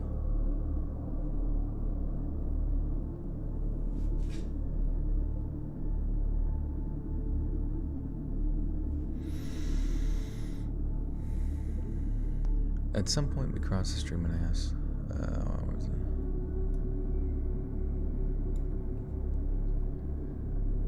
Sergeant Chairforce takes the map as everyone kind of zones out. At some point, we cross the stream and I asked to see the map as it's only a mini-map with a few grid squares. And of course, there is no stream on the map. I asked Walters what his pace count was, and I'm met with a lovely, "Oh God, I forgot I was supposed to be tracking." Great. We end up reaching near a large hill and begin going up this deer trail along the tail. Fuck.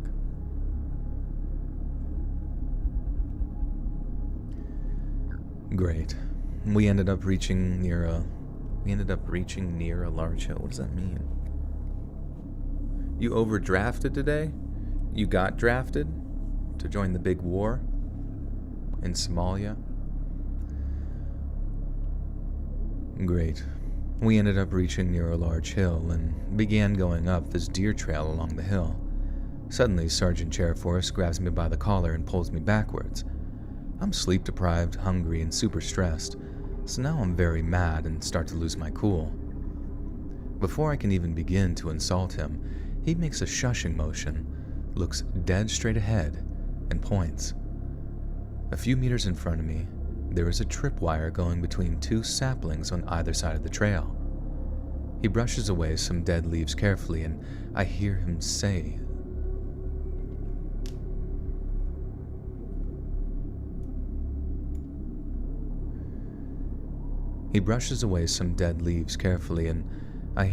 swear silently under his breath. Oh shit! Ooh. Ooh. Ooh, Holy shizzer bizzer. D Shore with the 3195. Hi, hello, thank ya. Got me twerking, got me moving. Got the blood pumping to the peaches. Thank you so much, D Shore. Thank you. And one day we will eventually understand the code language that you are speaking with the numbers that you donate. At least that's the vibe that I get. It's some type of code that I should have been writing down for years. You had a cat that ate olives out of a jar. Donations, but they're actually cries for help. Thank you for everything. Well, thank you, D Shore. You've been a huge support. Thank you so much. You love the Craigslist stories. I'm glad. Yeah, those were awesome. Thank you.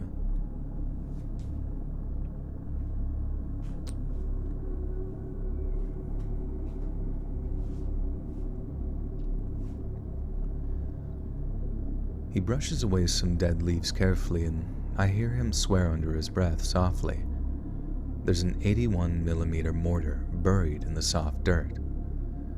We circle in close and begin to have a quiet and intense discussion on A, what to do now, and B, where exactly were we? We decided to try and back our current location to where our first point was, and at this point, I asked how we missed our second point, as they were all marked by little chem lights. Well, turns out Sergeant Chairforce had been resting the compass on the butt plate of his M16, so now we are hyper aware that we were completely lost.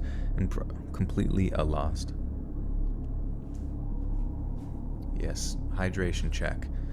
Everyone take a little sippy sip of their drinky drink. 3195 equals SOS. Does it actually? I knew we would figure it out eventually. Hannah's hydrated with strawberry flavoring. Check the floorboards. Duck! Sir! Duck! What? And he pulls up like a duck in his hand.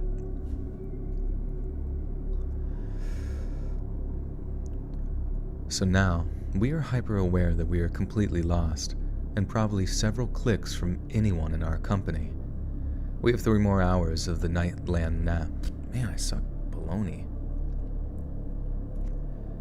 We have 3 more hours of the Nightland nav course before the drill sergeants will even begin to look for us.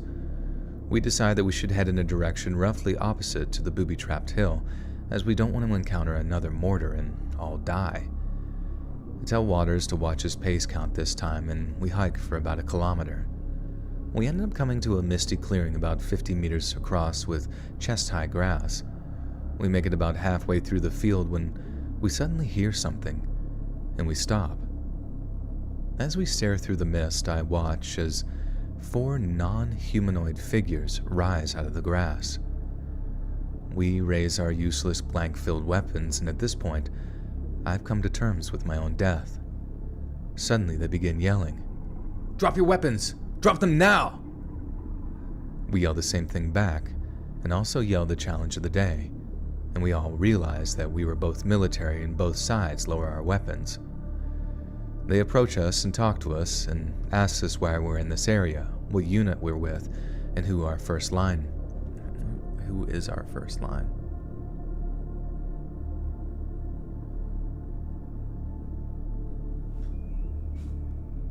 Push-up check. Already did them, baby. 39.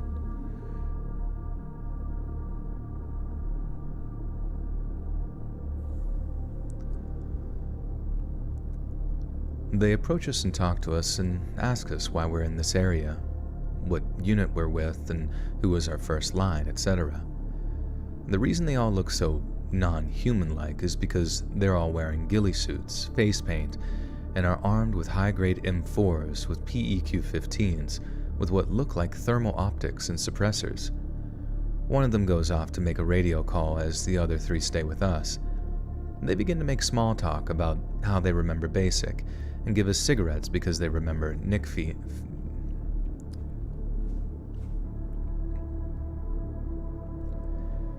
They begin to make small talk about how they remember BASIC and give us cigarettes because they remember Nick fiending. They also ask us if we've seen anything out of the ordinary, and they won't judge us if it seems weird or stupid, and so we mention the IED that we actually almost just tripped on. They seem surprised about us saying this, and tell us to forget about it as they give us a pack of smokes and repeatedly remind us to forget about anything we saw out there. Suddenly, a convoy of 2 Humvees arrive, 2 sergeants in each. They make us drive on the way back while they ride in the turrets and passenger seats. Every once in a while, like on cycle, they tell us to keep our mouths shut about this. This IED incident is not mentioned by our sergeants or anyone involved for the rest of my military career. And so, that's the story of how I accidentally...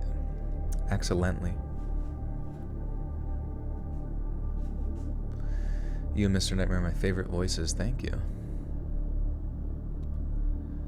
And so, that's the story of how I accidentally led my squad into a squad of special forces doing some real-world secret stuff with IEDs in the middle of the woods in Missouri. I don't know if I got the feeling across very well, but I feel like the special forces dudes were out looking for something, as they had live rounds and were setting gnarly booby traps. Interesting. Maybe they were just hunting coyotes. Alright, well that's the end of that batch, but we still got 5 more stories to grow. Be curious how these are.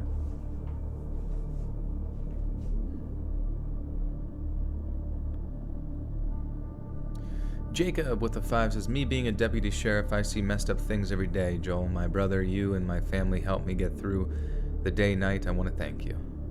Jacob, I didn't know you were a deputy sheriff. Kind of like Woody from Toy Story, right? But thank you for your service, my friend.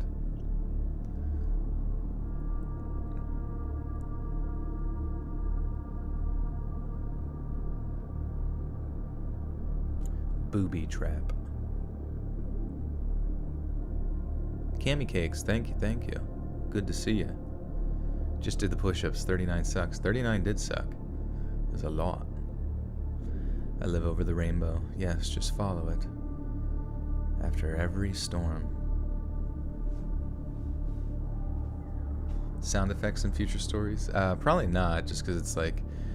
Well, actually, in the podcast, I've noticed that Simon actually will sometimes add cool sound effects that kind of go with specific moments of the stories. But as far as myself goes, I don't think I could really do that just because it takes too much time in editing. Christine, thank you. Love you too. You eated a bee's help. Uh-oh.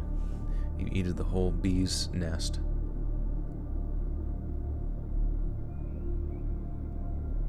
You've cured my insomnia. I'm so grateful to have found your channel. I'm glad to help you, Shrewsbury. What interprets how many push-ups you do? Well, I started with a number, and then every stream we do one more push-up. So I think we started at like 20, and it must have been like, I guess, 19 streams since then. So it's been a decent amount.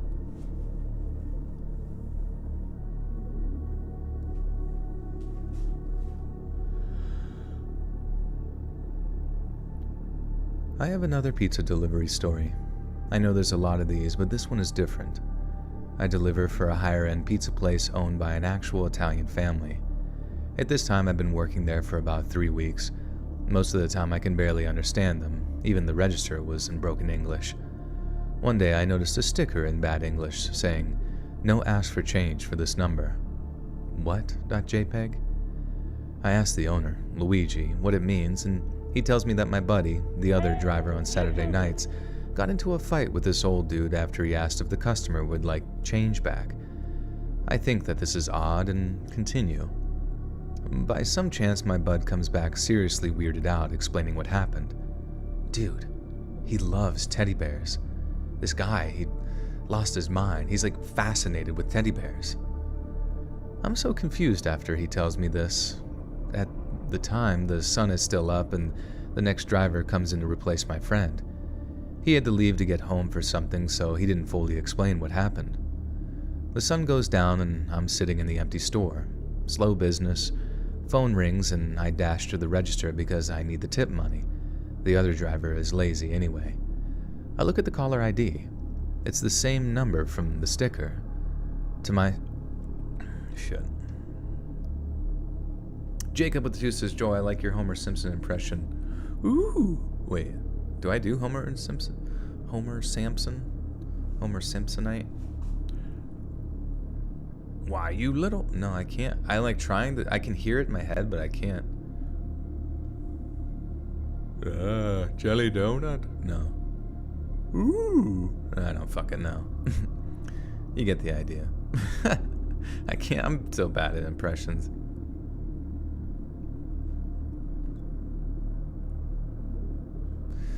I look at the caller ID. It's the same. To my surprise, the caller... Okay. I look at the caller ID. It's the same number from the sticker. To my surprise, the caller sounds perfectly normal. Nice older man with a sweet voice tells me his order, and everything's normal. 3 large cheese pizzas, 1 pepperoni, and he tells me his bed bunk doesn't like the planes. I arrive at his place, and something is really weird. Those construction lamps for when houses are being built line up the lawn, aiming the lights down on a row of something. It's so bright I can't even see what it is. I get out of my car and walk closer. It's a row of teddy bears buried in the mulch. I'm starting to chatter my teeth. It's absolutely pitch black out here besides these lights. I look up to see an old Tudor-style house. Top window, I see an old man peering down at me. Honestly, I got in my car after this and took a breath. I go on X a lot, so this really bothered me. I get back out of the car and look at the row of bears.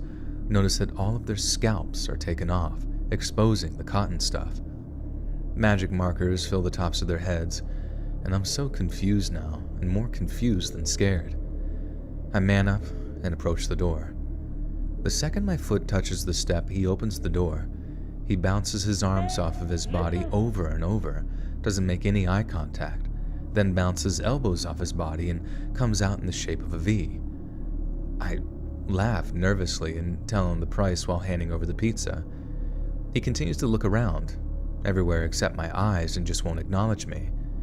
I kind of just lay it on the floor for a second and look down. Immediately when I look up, he's sprinting full speed back into the house, down the hallway, and there's a teddy bear. It had to be on fishing wire or something because it was swinging. It swung across the frame of the hallway down to where he ran off to. I hear a crushing screech followed by something toppling over. No change, no change, no change, no change. This voice doesn't even sound like him, much deeper. I hear sprinting toward me and things falling. I sprint back to my car and turn to see him pressing a teddy bear against the window. I get back and tell the other driver what happened, and he actually believes me. He proceeds to tell me that every driver deals with him, but says, don't let him get your driver info. I realize he didn't ever pay, so I take the hit and give my manager my stub. Fast forward to Sunday night, I get another call from the same number. I suppose it's normal since everyone has seen him, so I take it. This time it is way too much food. 6 pizzas. He sounds panicked, and there are long, extended words coming out. Hello? Yes, I'll have 6 pizzas. Please. Please. Please? Reluctantly, I get to the dark house once again. This time there are no lamps. Teddy bears are different. The bears are buried head first in the ground with hot coals where the teddy's head would be. I genuinely can't believe what I'm seeing. He has them buried head first in a row filled with burning coals. I can see them glowing. Before I reach the door, I hear something. Kinda sounds like one of those movies like Mama or Possession things. I approach the door and notice a crude drawing of me. I start hearing footsteps on the road. Turn around to see a man, completely naked, wearing a teddy bear mask with eye and lip holes, trying to get in my car. While trying to think of what even to do, the door flies open and another man comes running out. I think his eyes and lips were taped up. I'm not sure because I was so terrified at this point I didn't pay attention. He starts speaking in the same voice I heard earlier. Get in, Bede. Oh, get in bed. I see. Get in, Bede.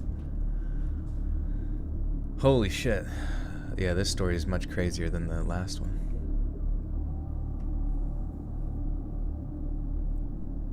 Seal, what's going on? You got a new job today, Sarita? Congratulations.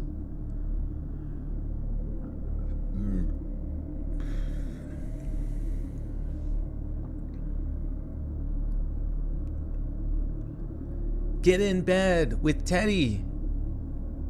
I'm in tears at this point with my heart racing. I run to my car and step on a hot coal. My shoes are thin, and I feel the hot rubber scalding my foot. The coal must have stuck to the melting rubber. The one man is running away from my car now, goes to the door, locks arms with the other man, and they both smile and wave goodbye. I push 60, racing back to the store.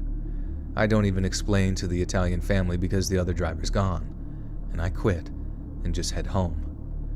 The next morning, I noticed my driver's license was gone. I'm seriously flipping out because I know that he must have taken it. I decided to do more research on the buried Teddy thing. It's a reference to Dante's Inferno when corrupt people would be buried head first in a tomb of fire with their feet exposed. The next night, I'm with my friend in the living room, and I start hearing footsteps on my porch. I open the door to peek, and there's a mangled up teddy bear on my porch. I immediately report this to the... Report us.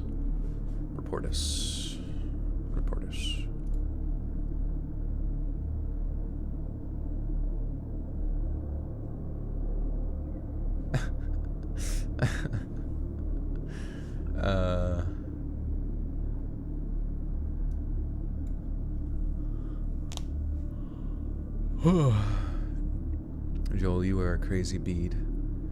Get in the crazy bead. Get in. Set up bear traps, yeah. Check your porch right now. The next morning, I get the report. Police. Wait, whoops. I think I fucking missed that part. Yeah. Immediately report. Okay, that's where I was. My bad. I immediately report this to the police, and they tell me that they'll set up a patrol in my neighborhood and should call when I hear something. The following Sunday, I hear the steps again. Call the police and stay inside. The police called me to tell me to stay inside and to not leave.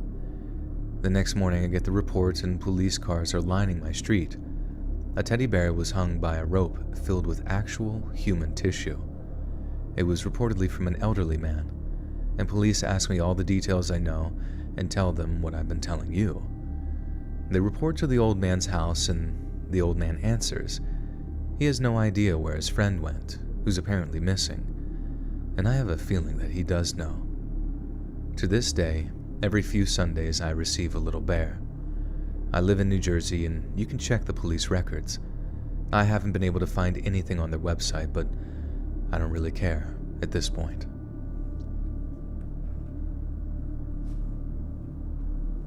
You love that my reading voice is totally different than your normal talking voice? Yeah, I try to keep it, switched up a tad. Deadpool Merc with the 5. How's it going? It's going good. We're cruising, and that last story was zany enough that I think it's probably going to be, unless these next stories are even more zany, I think it might be a headline story. I'm always looking for that first story that's going to draw people in. I gotta go now. Have a good rest of streaming out. Thank you, Tree Flesh, and thank you for the drawing. I appreciate it. Good to see you again, and congratulations on graduating school.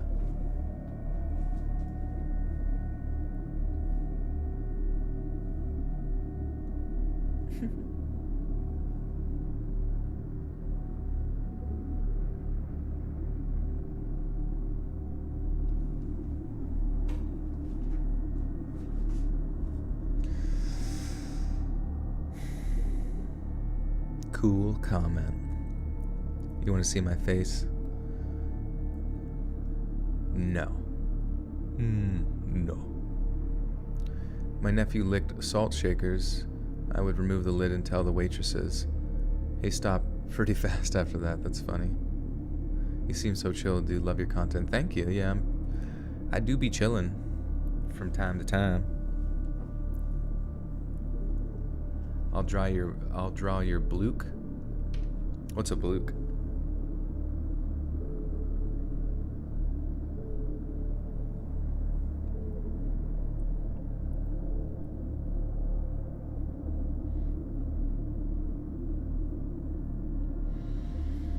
Are you a sweets or savory type of person? I guess it just depends.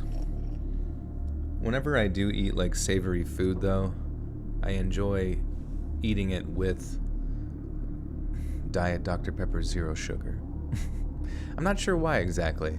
If I'm eating steak, I don't really enjoy eating salty food without some sort of diet soda. As weird as that sounds. If I have it just with water, it doesn't really complement the flavor in my mouth as much. But when I'm having sweets, like ice cream or something, for example, I gotta drink water. Because too much, if I had diet soda with it, it's it almost is so sweet it cancels itself out, or so it's a double negative or some shit.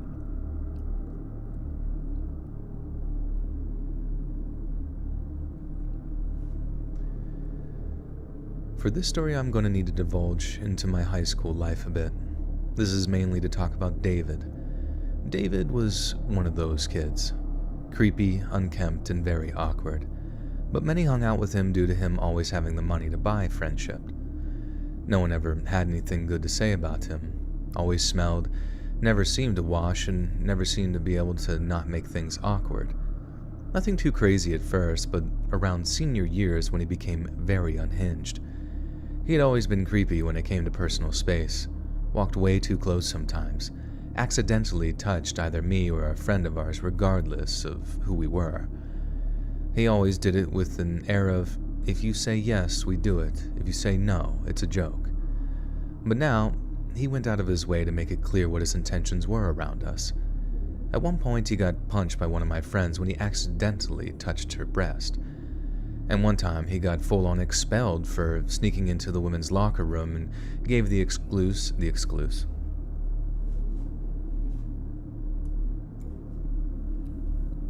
Mountain Dew goes with turtles.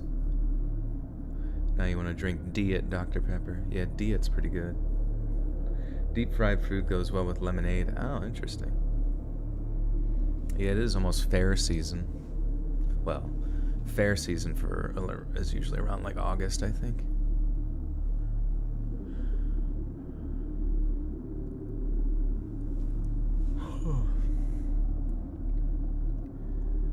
At one time, he got full-on expelled for sneaking into the women's locker room and gave the excuse that he was too high to know where he was. No, really, that was his excuse. And once he got expelled... Oh. No, really, that was his excuse. And once he got expelled, I only heard about him here and there. Nothing wild, but more like Bigfoot. It was like sightings and rumors. So let's just fast forward to the story at hand. Be me, working at a call center, get put in charge of a trainer's room. Think of it like teacher's aide, but for trainers to see who would be good to take a spot as a trainer once they or someone else leaves the position. Main thing I need to do is be like the hip fellow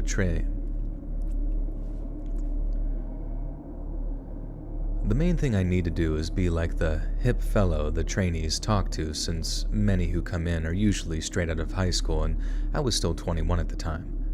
Nothing out of the usual, but we have people closer or older than I am this time around. All around nice people, chill enough. Yeah.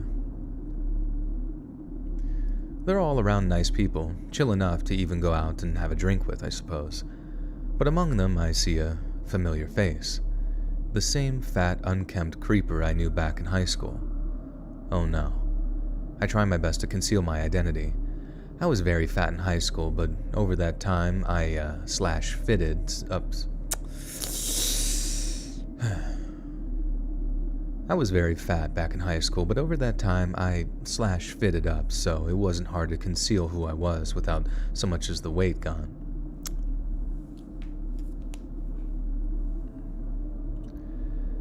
I was very fat back in high school, but over that time I fitted up, so it wasn't hard to conceal who I was with so much of the weight gone. Trainer then yells, "Yo, Anon, can you help me out with this?" Oh god. David's eyes immediately lock onto mine and he bolts towards me. I try to get away and pretend like I didn't see him. Luckily, I was enough to...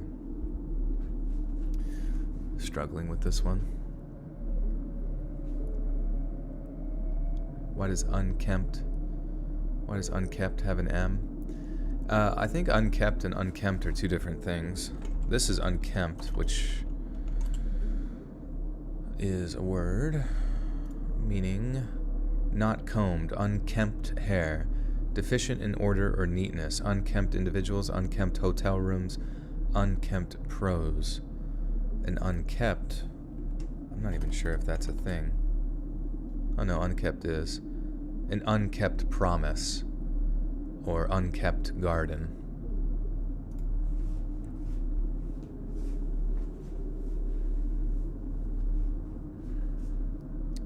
An old-fashioned goes really well with buffalo wings. Yeah, I don't know why, like, I can't ever, like, I think that's alcohol, but I can't really drink beer when it comes to food. I think, like, beer almost, like, kills the taste of the food that I'm eating.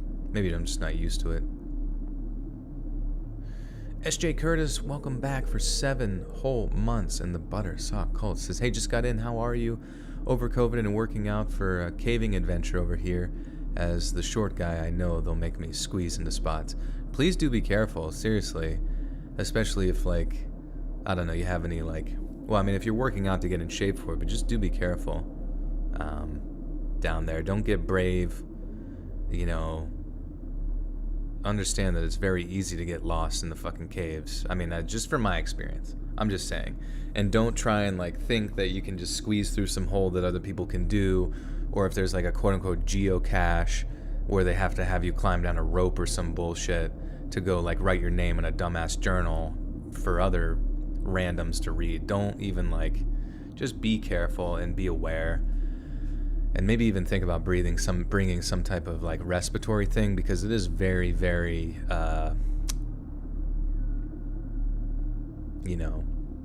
filled with dust and shit down there. Just be careful. Like, if you do, that shit is not... It's not the safest shit on earth, or the safest form of entertainment. Feisty with the 1. Thank you, Feisty. Avoid holes.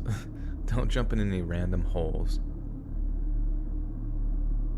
What about beer and pizza? Does that taste good together? I'm not, like, a huge fan of beer in general. So if I'm eating pizza, I'm definitely having it with, like, just some diet soda. Maybe that, I mean, obviously that's like a hyper-specific thing. So it's, and I think it all just stemmed from being younger. You know, you eat soda and pizza as a kid. You forgot your message? What was it? Always check your holes. Diving in caves would be really scary. Yeah, like underwater caves. That's like guaranteed death. Joel sounds like your mom. I'm just saying, dude, like, that shit is... I don't know, man. Dr. Pepper Zero is your new addiction. It's so good. Like, whatever the zero sugar, like, formula is, it's just like... There's something about, like, Diet Dr. Pepper that I would drink, but it has sort of like a synthetic taste to it. But then the zero sugar formula, like, just tastes kind of authentic, you know what I mean? Chicken wings and beer. Yeah, be sure to ask the cave for permission before entering.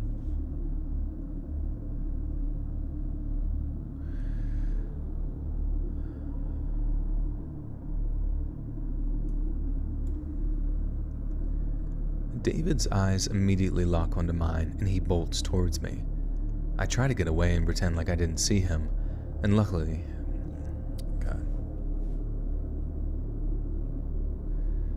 And luckily, that was enough to get away. I think maybe he's just young, dumb, and full of hormones back in high school, and he's changed. No. No less than a week goes by before one of my female trainees comes to me. Anon, can I talk to you in private? Sure, let's go to the room. And we sit there for a good 5 minutes in silence before she finally tells me that another trainee has made her feel uncomfortable. Great, I think. And guess who it is? Wait.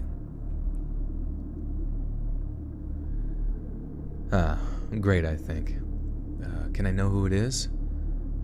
David, she says.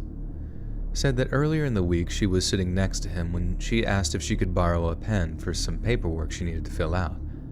She continues by saying he not only took a pen out of his pocket whilst making lewd gestures, but as he gave her the pen, he slightly rubbed his hand on hers. Tells me that she got very uncomfortable but didn't know who to talk to. I tell her that I'll speak to David and to leave it to me. The next day, I call David to a meeting and tell him to stop jacking around and that this isn't high school. If some stuff happens, it's on me and the trainees' heads. If some stuff happens, it's on me. If some stuff happens, it's on my and the trainer's head, and it can get him arrested. David just tries to say she wanted it, man. She was so into it, I saw how wet she... Oh, Jesus.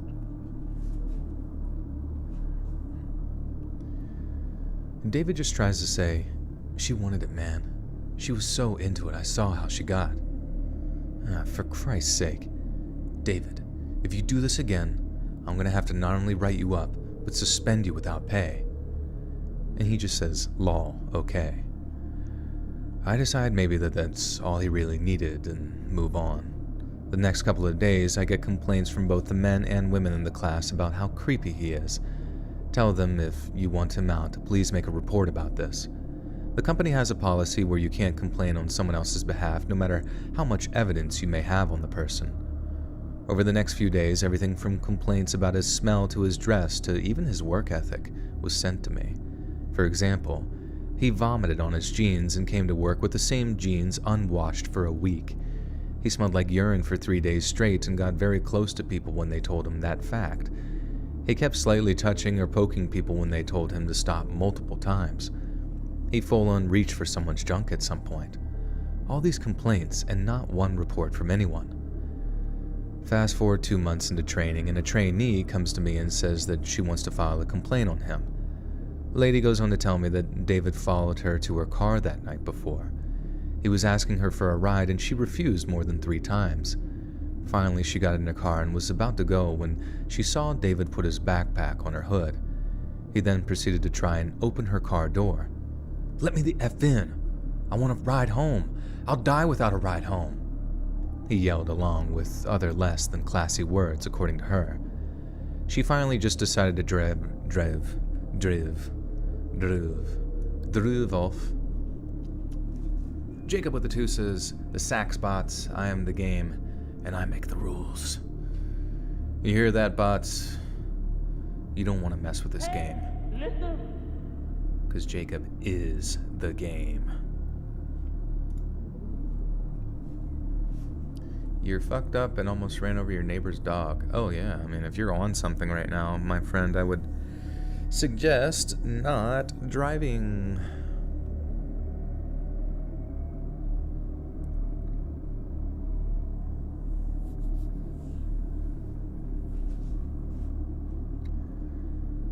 She finally just decided to drive off, but not before he hit her window and cracked it.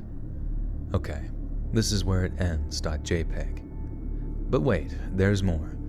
As I'm writing the report to turn it into PR, another woman came in. Oh, hello Anon, what can I do for you? She begins to cry her eyes out. Uh-oh. Goes on to tell me how David had cornered her during the previous week's team meeting outside. Says he looked like a man possessed and looked up and down at her like he was just waiting. She got so scared she ran out of the room and just left. She did in fact leave early that day without a word until later that night, where I got a text telling me that she had an extreme emergency, and I just shrugged it off and let it go. She also wants to file a report, and I say okay whilst I get the paperwork, and she asks me, is he going to get fired? I tell her that since he now has to report his name, it is a very real report to his name. It's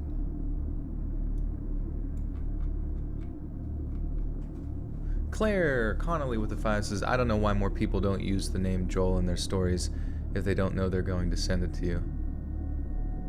Wait, if they know they're going to send it to you. Like, you mean like saying hi Joel or something like that? Or naming their characters Joel? Either way, thank you so much for the dono.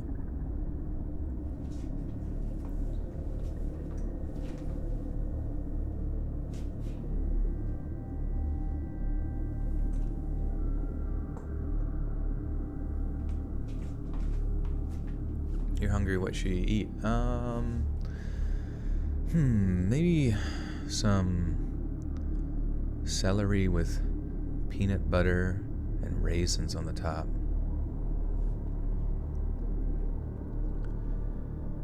I tell her that since he now has a report to his name, it's a very real possibility, but just in case, to keep your distance and tell me right away if anything happens.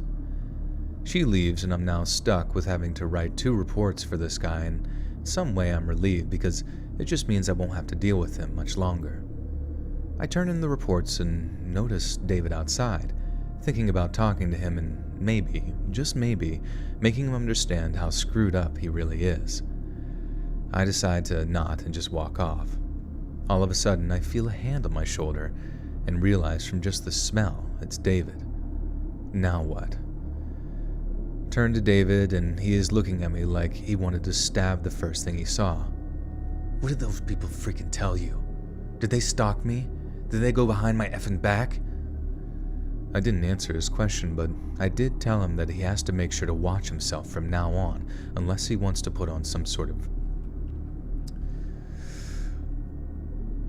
I didn't answer his question, but I did tell him that he has to make sure to watch himself from now on unless he wants to be put on some sort of registry. A month passes and the brass does not deem it enough. The brass, okay.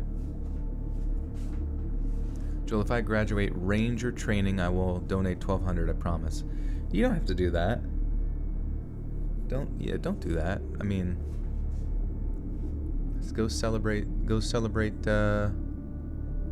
with your friends. But I hope you graduate Ranger school. It sounds, isn't that pretty much just like Navy SEALs, but kind of a different branch, essentially?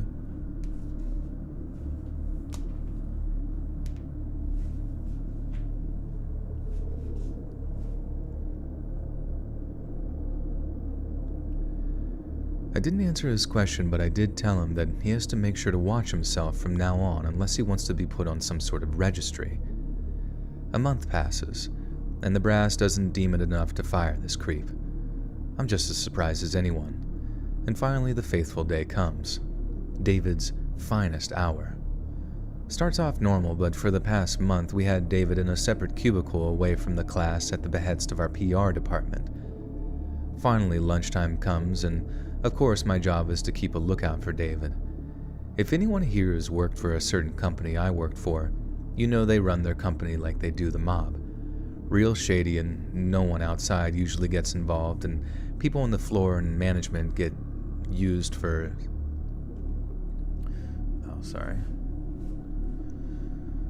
Get used for, say, unusual secondary tasks.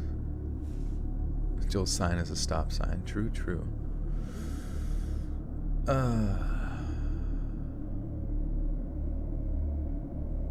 Scrambled eggs and ketchup. That doesn't sound bad. Yeah, eggs are always a good go-to. Eggs are like some of the best food ever. Egg.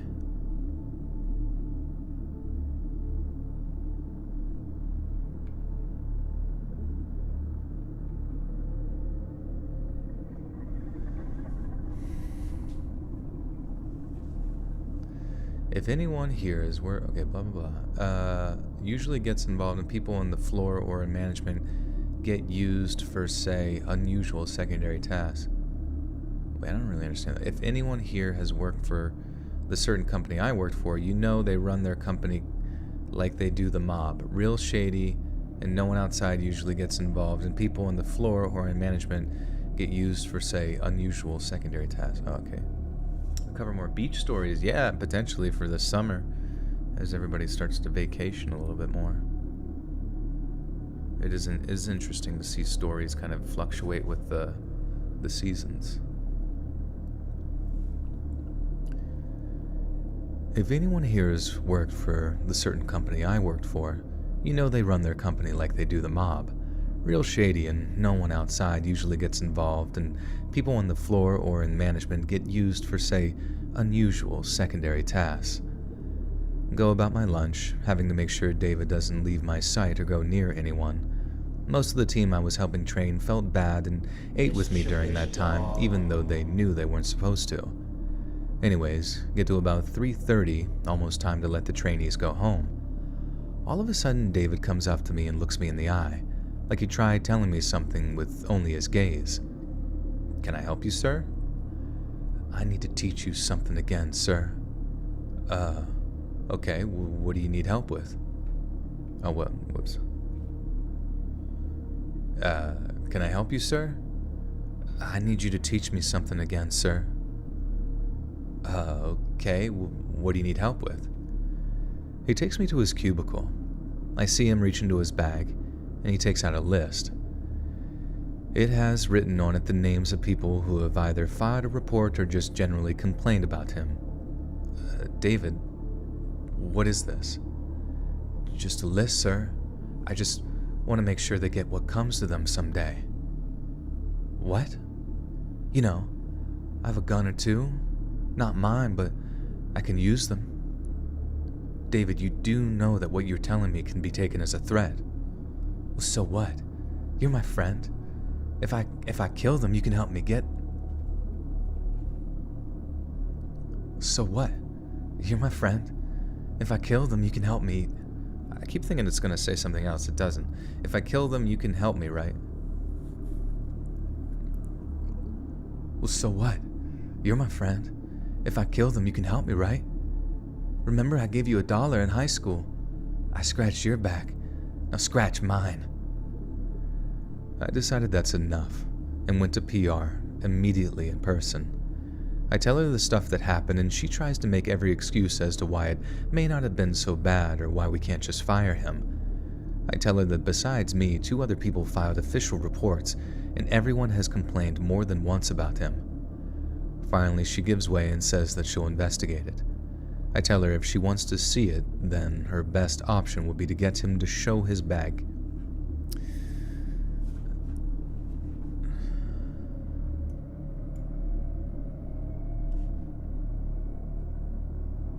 Hey Marco, welcome back for a whole ass year. of being a mischievous dog. Let's go. 7 months. I've recently been binging the past month's videos while working and doing errands around the house. Nice. I was gonna say, Marco, it's been a little while. Been a wee while.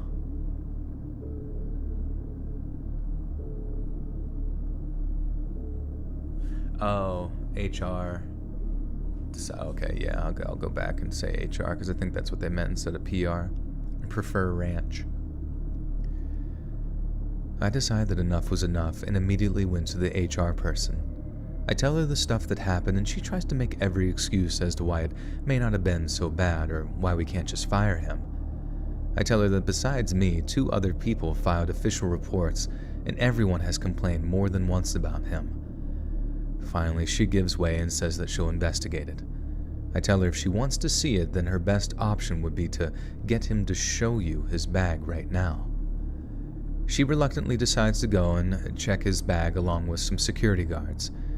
David, knowing that he's screwed, tries to make up any excuse he can. Now they're all just bullying me. They're hating me because I'm gay. I have bipolar depression and need help. I'm a virgin with rage. I'm not kidding. He really said this. Literally anything he can to try and get out of it. David, knowing he can't get out of this, snaps and lunges at the PR woman. He actually gets a few good hits in before the security guards and I pried him off of her. The whole thing makes enough of a scene to get people to look at what's going on. David continues to try and fight his way out of all of it and even takes a swing at me before the head trainer, who was a former military sergeant, comes and just chokes him out. We toss David outside and call the police. The PR lady files a report that he went and assaulted her. The police also found about 3 bags of cocaine in his bag. He was arrested on assault and possession charges, and he gets held off.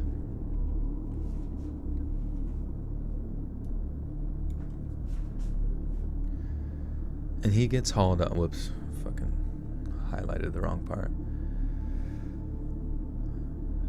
And he gets hauled off, hopefully, to never be seen again. After the dust settles, I finally decide to rest at my desk. As I was going back to my desk, I found another note that was from David. It said, "If you're reading this, it's because I wanted to see your face last. I wanted you to be the final one I shot. I want to be the last thing you effing see, you traitor. I hate you, and I will kill you." I never heard if he's out or still in custody, but I won't lie when I say that I still look over my shoulders sometimes. What's your favorite snack during live reads? I actually don't really eat anything during live reads. I mean, sometimes I'll get real hungry and cranky, and I'll eat a little bit of maybe nuts or beef jerky or some shit, but what tends to happen if I eat during narrating, it like kind of gets in my mouth and sort of interferes with I don't know, like the natural movement of my mouth, and I'm like, you know what I mean? SJ Curtis with a 2 says, "What would you do with a time machine? Be a god?" I don't know. I don't really have any interest in going backwards in time. Like, where would I go? Maybe go backwards to like my own life or something like that. I'm not really sure. But yeah, overall, I don't really think the past is that exciting.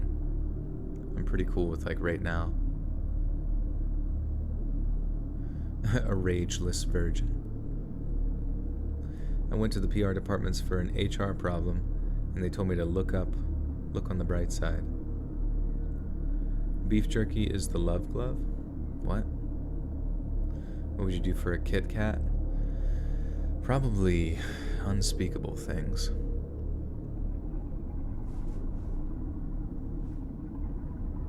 He intermittent faster. Yeah, not eating for 3 hours is intermittent fasting.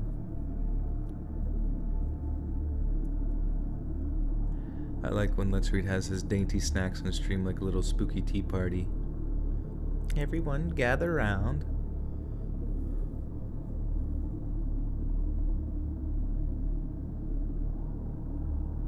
Medium rare bloody goodness. 1,000 push-ups, holy shit.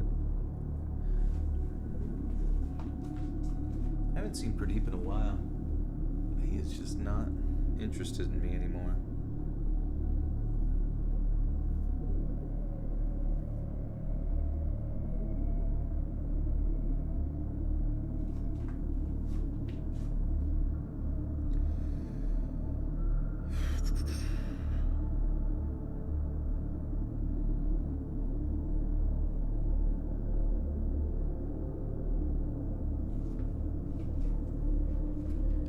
Well, guess we're not going to Slipknot anymore.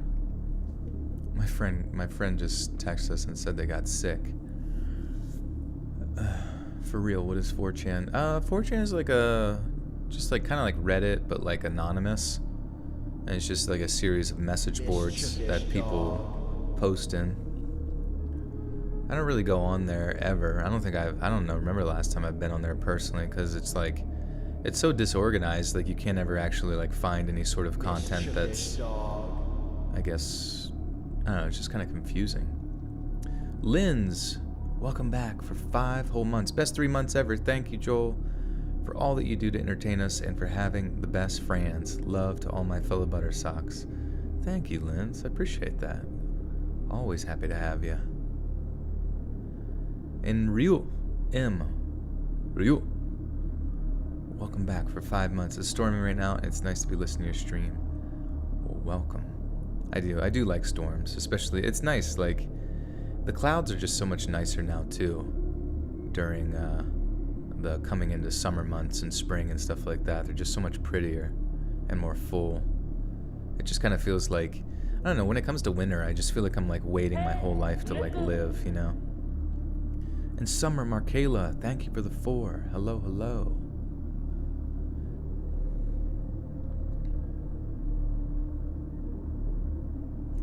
As a Loan, I'm required to love Slipknot. Or was it a Loan or Iowan? Oh, from Iowa. Loan. If you buy a piece of land out in the country, will you move out with me and build a commune for the Buttersock cult? Yeah, we could try it, you know, for like a weekend trip or something.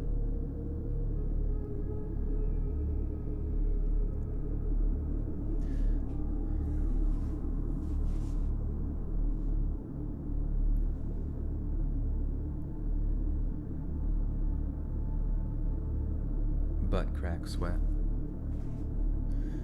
If you have a time machine, I'd go back to the Civil War era. Yeah, but like why? What would be the point? You know what I mean?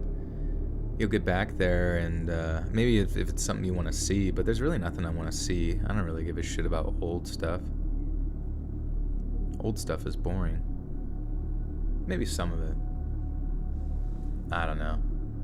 You would probably be like instantly seized by like somebody. They see you like just appear out of a fucking like lightning bolt. What's your favorite design in the merch section? Oh, there's so many good ones, but I really do enjoy the newer ones with Pradeep and stuff. Another friend of mine actually just designed like a sticker that I'm gonna probably put on there at some point, but it can be used for other stuff as well.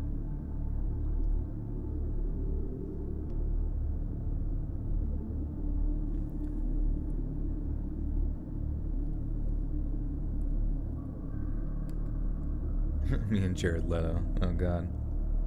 Me and Morbius. It's Morbin time.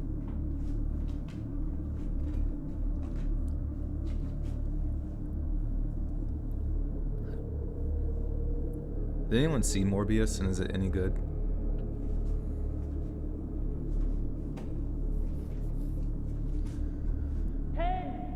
Mega with a 5 says, oh, bummer on Slipknot. I guess your friends got down with the sickness. Oh, what? Wait, that's Disturbed.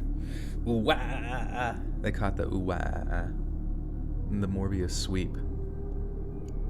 What made me start narrating? You know, I just wanted to do something creative. Oh, the Be Right Back as merch. Oh, that would be a good idea, yeah. Remind me on that, because I could probably get Robin to work something up on that.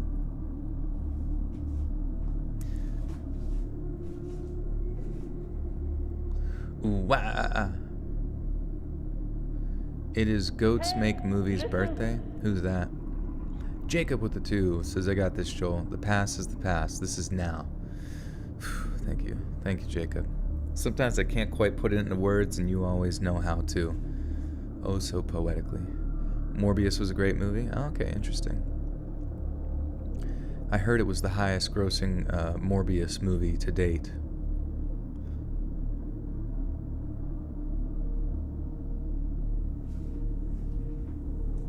I gotta gargle some Wawa.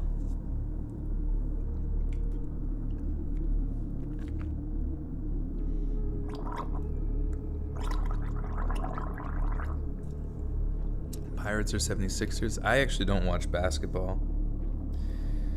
I like the sport. I just don't really give a shit about the NBA or basketball in general, like as a professional thing. I don't really find it very impressive, I guess.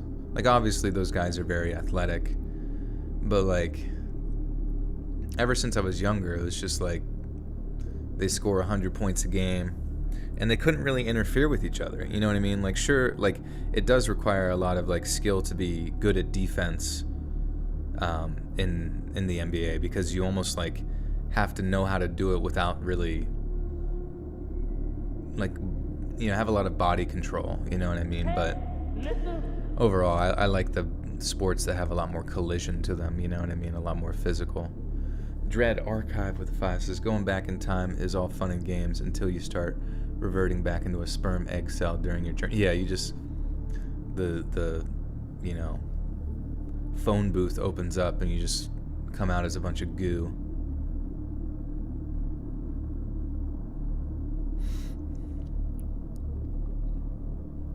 You thought you were the only one that said water like that? Did I say it weird? Did I say wooder? Wooder.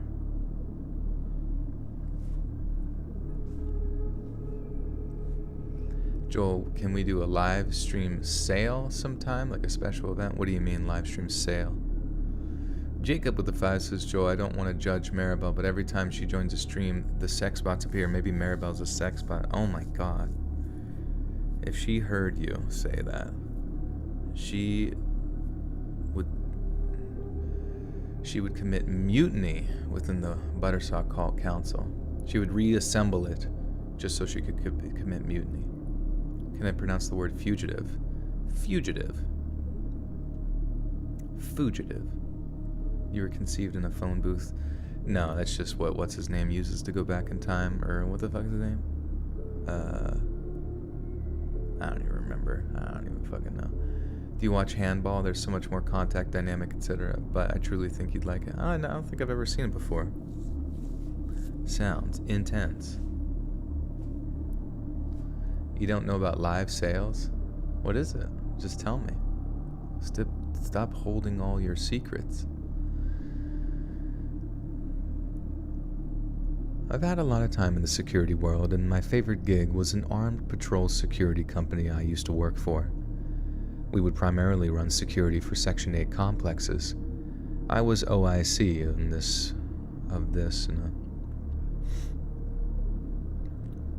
Doctor Who, yeah. I was OIC of this in a major US city. The adrenaline rushes are addicting, so these Section 8 complexes get pretty ominous at night. The freedom of patrol is being able to respond to calls and really stretch your legs during a shift. If one area was calm, you could head out to an area that you needed to.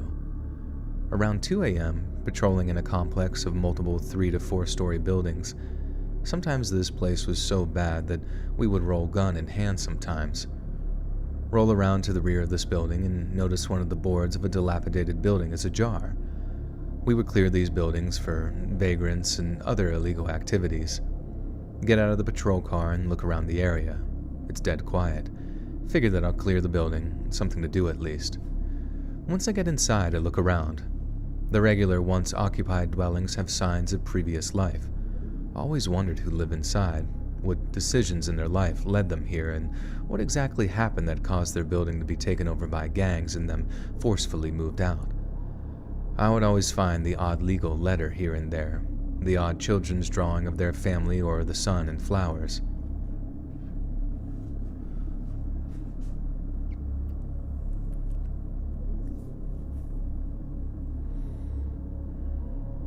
It's not a secret exactly what it sounds like, and they're really fun for specialized merch or things you don't have unlimited amount of. Yeah, I wonder how I would go about sort of distributing people their goods and stuff. I thought about doing a comic book and stuff for members or like people on Patreon. Yeah, that'd be cool. Just some unique content. Oh yeah, like a digital comic book, and then I could just like narrate over it or something of that nature. That'd be interesting.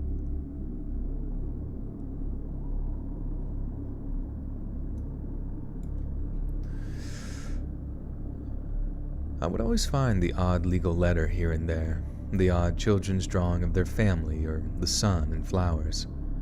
Round the corner of one unit and I find something interesting. I find a hole. I figured I can get through there pretty easily, and I'm curious about what's on the other side. I'm getting drywall all over myself, inhaling the good old asbestos, and I'm now a dog on the hunt. I find a series of holes, one leading to the next. This building is pretty big. Mind you, had to have been maybe 50 units inside.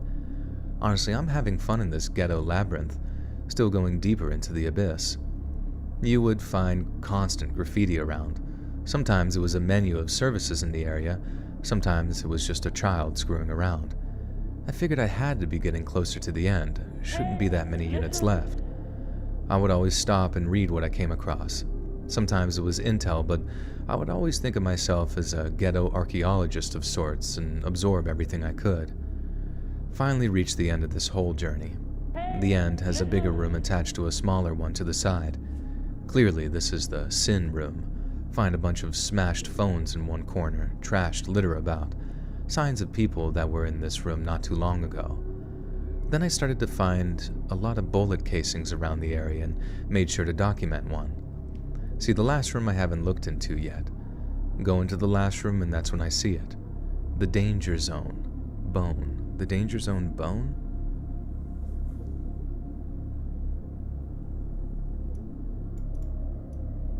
What is it? Editors know OP means he found a mattress room. Oh. Make sure to take a pic when oh, okay. A bobblehead would sell out. Yeah, that'd be cool.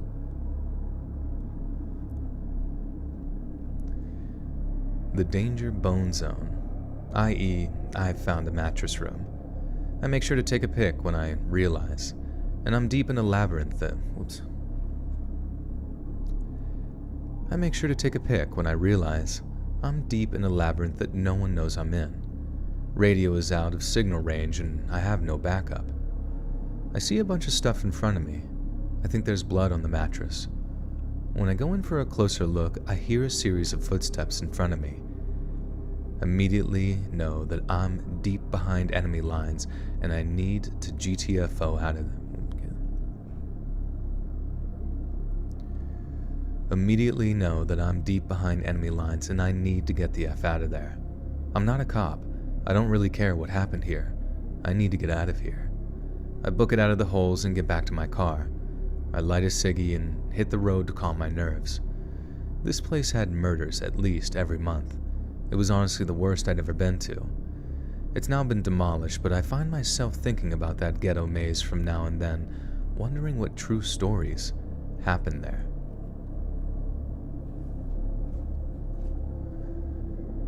It's been demolished now, but I find myself thinking about that ghetto maze from time to time and wondering what terrifying stories happened there. Pradeep bobblehead. Oh yeah, Pradeep with like the space cap on his head. Just realized you have to be up in an hour to get ready for work, but I just here listening instead of sleeping. Damn, an hour. Oh my god. I feel like you might as well just stay up at this point. Smash that like button. Who's wearing their butter socks tonight? Good question.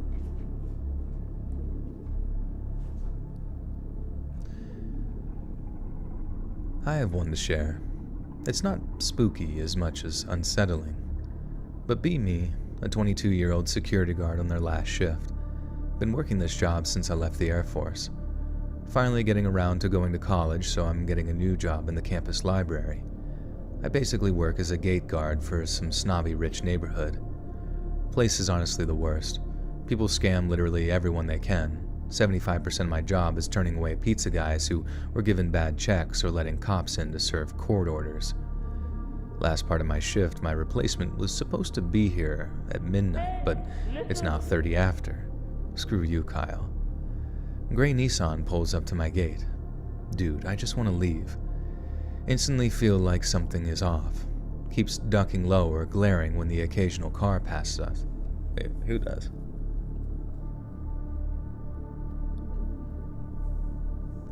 Oh shit. Why don't you do Chinese horror stories or New Zealand, South African, European stories? I will always appreciate more regional horror stories. Yeah, absolutely, definitely. Ones from China would be really interesting. New Zealand, all those places, especially South Africa. Some of the shit that happens there is fucking horrifying. Also, I'm not sure how to say your name, and I'm also not sure what that specific currency is. Oh, South Korean won. Okay, interesting. Well, thank you. I hope you got to listen to the South Korean stories. Horny jail equals no vacancy. Yeah, that place is full to the brim.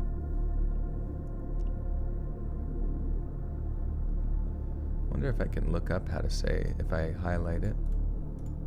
Oops.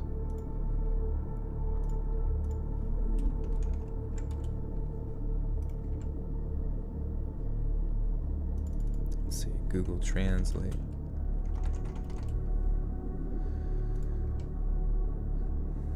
Lee Han Suk. Does that sound right? Let's read Lava Lamp. That'd be dope. Christian with the 2 says your background music made me get a ship for my aquarium. Oh, that's awesome. That'd be sweet if you like recreated the entire like setup there. But yeah, thank you again for your donation and your suggestions there. I appreciate it. My one buddy just got like a 75-gallon tank.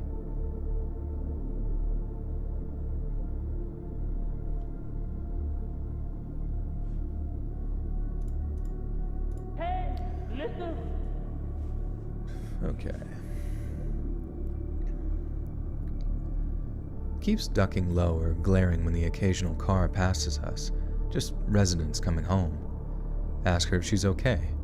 She says she's being followed by someone who assaulted her. Immediately tense up and go into high alert.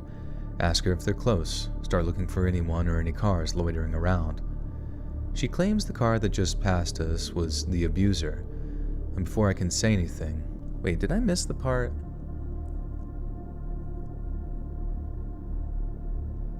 Gray Nissan pulls up to my... So, gray Nissan pulls up to my gate. Dude, I just want to leave. Instantly feels something off. Alright, maybe that's... the person? You say a woman gets out. Yeah, we'll go back. Last part of my shift, my replacement was supposed to be there at midnight, but now it's 30 after. Screw you, Kyle. Gray Nissan pulls up to my gate. God, dude, I just want to leave. And instantly something just felt off.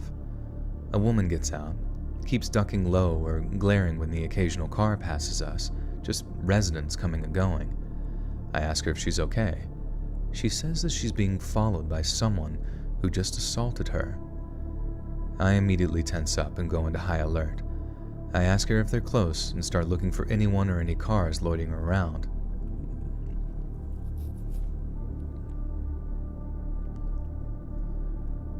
Ask her if they're close and start looking for anyone or any cars loitering around. She claims the car that just passed us was the abuser, and before I can say anything, says that he's coming back. It's a totally different car, and she says another car is following her. Starting to realize she was on something. Maybe you could call the police, ma'am. They're all in on it. And this is before I knew what gang stalking was. And this carries on for a while, as she keeps indicating car after car as a pursuer. She claims when they stop at a stop sign, that's them passing off their stalking duties to the next car. Finally, her boyfriend shows up. Dude walks out of the bushes on the neighborhood side, scares the life out of me. He starts trying to calm her down, gives me this slow, "I already know," nod before I say anything. Eventually, he's able to get her into her car.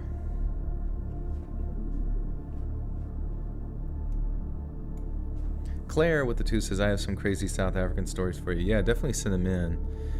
My podcast guy, the guy that does the music, Simon, he tells me all sorts of crazy stuff from South Africa.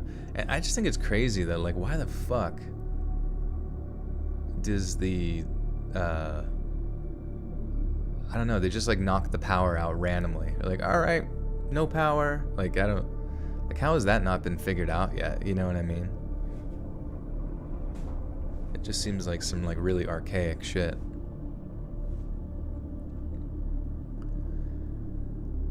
Eventually, he's able to get her into her car and they drive away.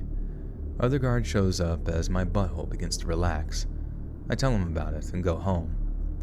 The next day, I get to work to find my boss and a sheriff waiting. They ask me about last night. I answer everything and show them the report I made of the thing. I found out that the boyfriend was stabbed multiple times and was currently in the ICU. The woman was still on the loose. I finish giving my statements, turn in my uniform, shake my boss's hand, and go home. I finish giving my statements, turn in my uniform, shake my boss's hand, and go home, officially no longer my problem. I still think about it occasionally. No idea if that guy died or if they caught that girl, or even if she was on or off something. Like I said, nothing spooky like skinwalkers or anything, but just very unsettling. I truly believe if I let her out of that car, she would have attacked me. So, I guess I'm just lucky. Whoops.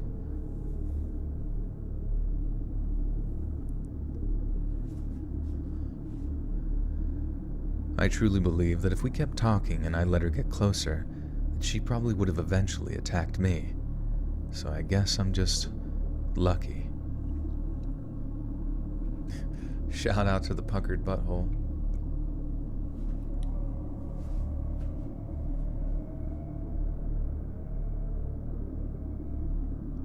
All of our systems are archaic. I look at our wires here on the streets all the time. Wait, Mega, you're in South Africa?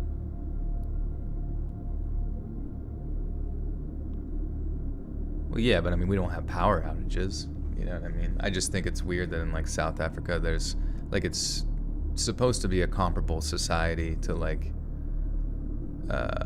various other like I don't know, westernized modern ones, and I'm just always surprised at the, like, what is the concept behind, like is it just to conserve power, and why, and it's like something they have to go through like every day. It just seems like such an annoyance that I just don't understand why they haven't figured it out.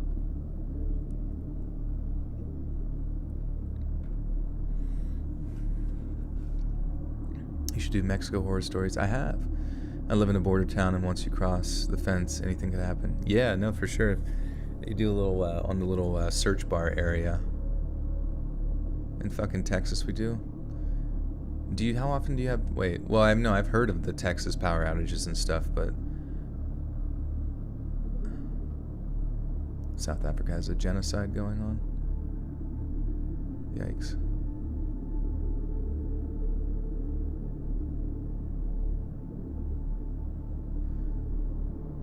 Isn't there a word for the South African power outages? What is that called? South African power outages.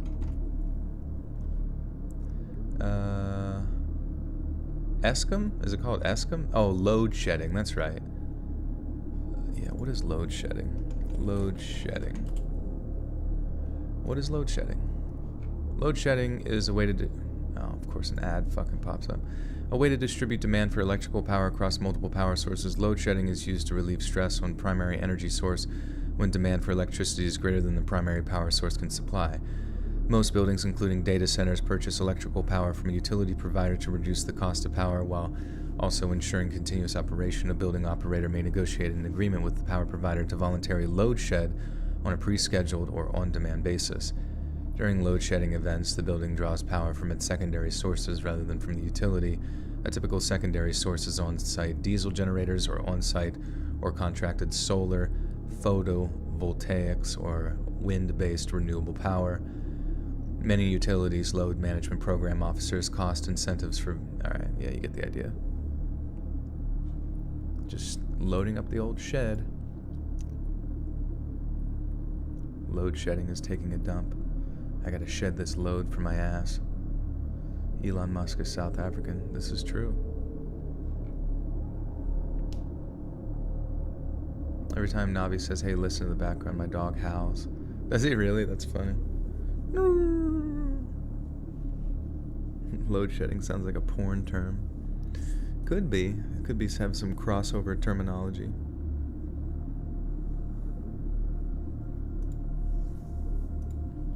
Alright, this is the last story of the evening.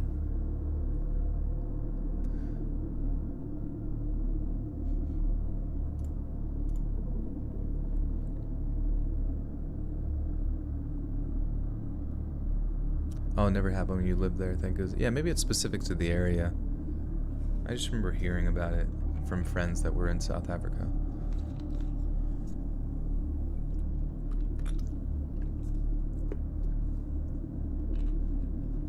Yeah, I haven't shed a load like that in a while.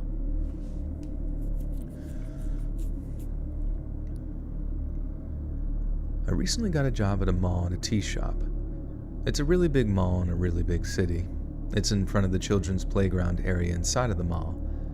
I often have to close the store, which takes a long time, washing teapots, etc., and we're usually the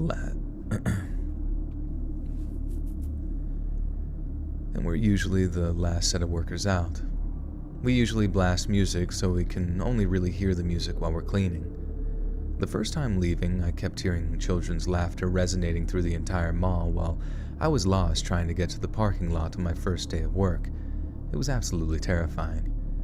It turns out the mall has implemented subliminal tactics to subconsciously convince people and children that they're having fun. They program certain machines, those coin-operated cars, to emit children's laughter to give the ambience of fun and excitement. It's bizarre and scary and extremely strange because they don't turn the laughter off at night. And working at Joann Fabrics, women come in their early 20s, very pretty young women, healthy looking, very sweet people. And, wait, what? A woman, I see. No, I was working at Joann Fabrics there at the mall, and a woman comes in her early 20s, very pretty young woman, healthy looking, very sweet. She can't decide which fabric to get to make the dress. I explain that they're both on sale. She makes no eye contact and laughs and says, "Alright, you convinced me. Maybe I have 3 yards of each, please." She spends a lot of time stroking the fabric, smiling, sort of whispering, "How beautiful," and "how lovely it is." Finishes by saying that she'll be very glad that she got both. She makes eye contact with me and smiles. "I guess you're right.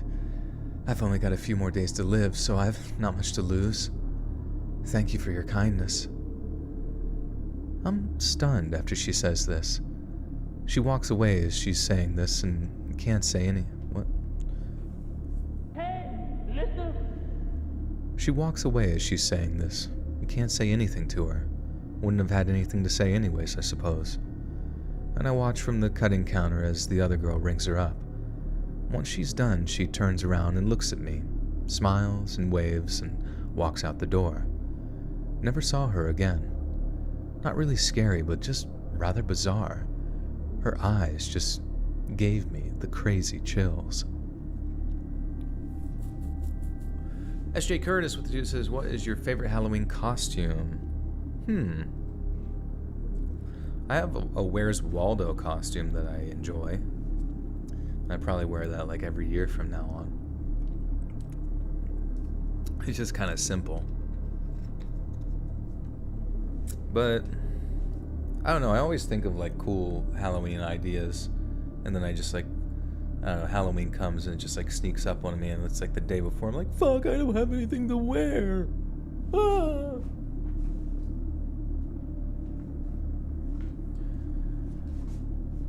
Oh shit. Oh, we've been going for like 3 hours. I was like, is that a short stream? But I mean, we've been doing like, usually 3 hours is like the average stream length.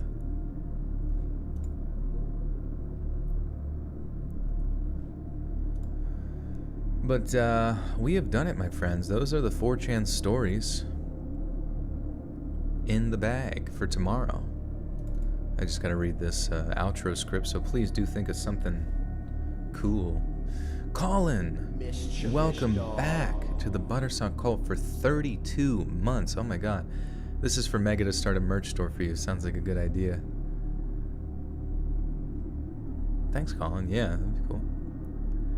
Thank you, thank you. That's 32 months. That's crazy. Crazy, really.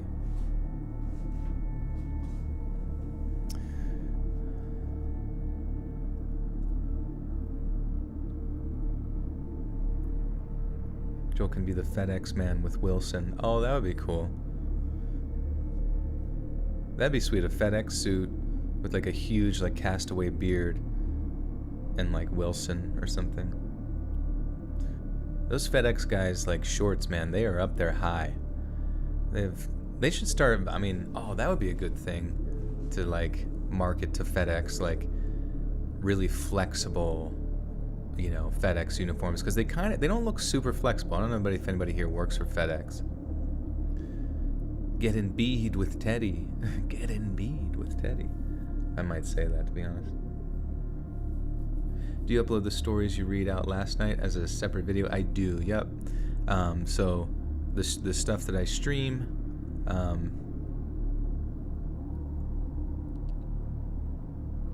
right now I'll be editing, have up early access over on Patreon first things first, and then I'll get it over on YouTube at the same time, same place, Monday, Wednesday, Friday, 7 p.m. EST. Today's Wednesday, so Schwednesday, my dudes. I'm fucked up in a sober house. Beat that. A sober house? Where's that at? I'm being Amber Heard this year for Halloween. Amber Turd. Are you gonna wear her as like her pantsuit, or maybe you could do Johnny Depp with, oh, that'd be good. A Johnny Depp with his like man bun.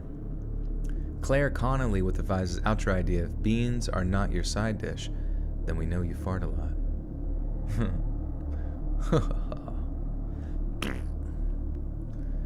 Yeah, I don't know. Beans are okay, but they're just kind of like too starchy. Like they have to have some really good flavor to them for me to eat them by themselves, or like mixed in something else. My one uncle, he makes really good like world famous bean and like hot dog, you know, goo mixture. I think he puts a lot of like brown sugar in it or something, but it's really fucking good.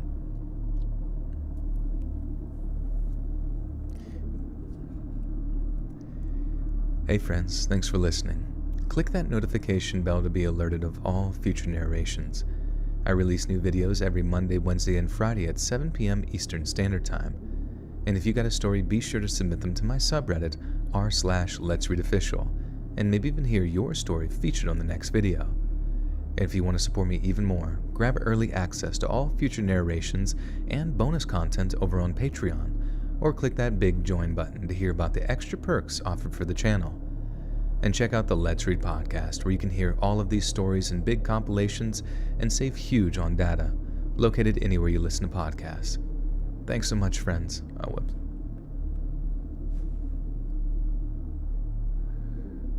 All links in the description below. Thanks so much, friends. And remember to get in bed with Teddy.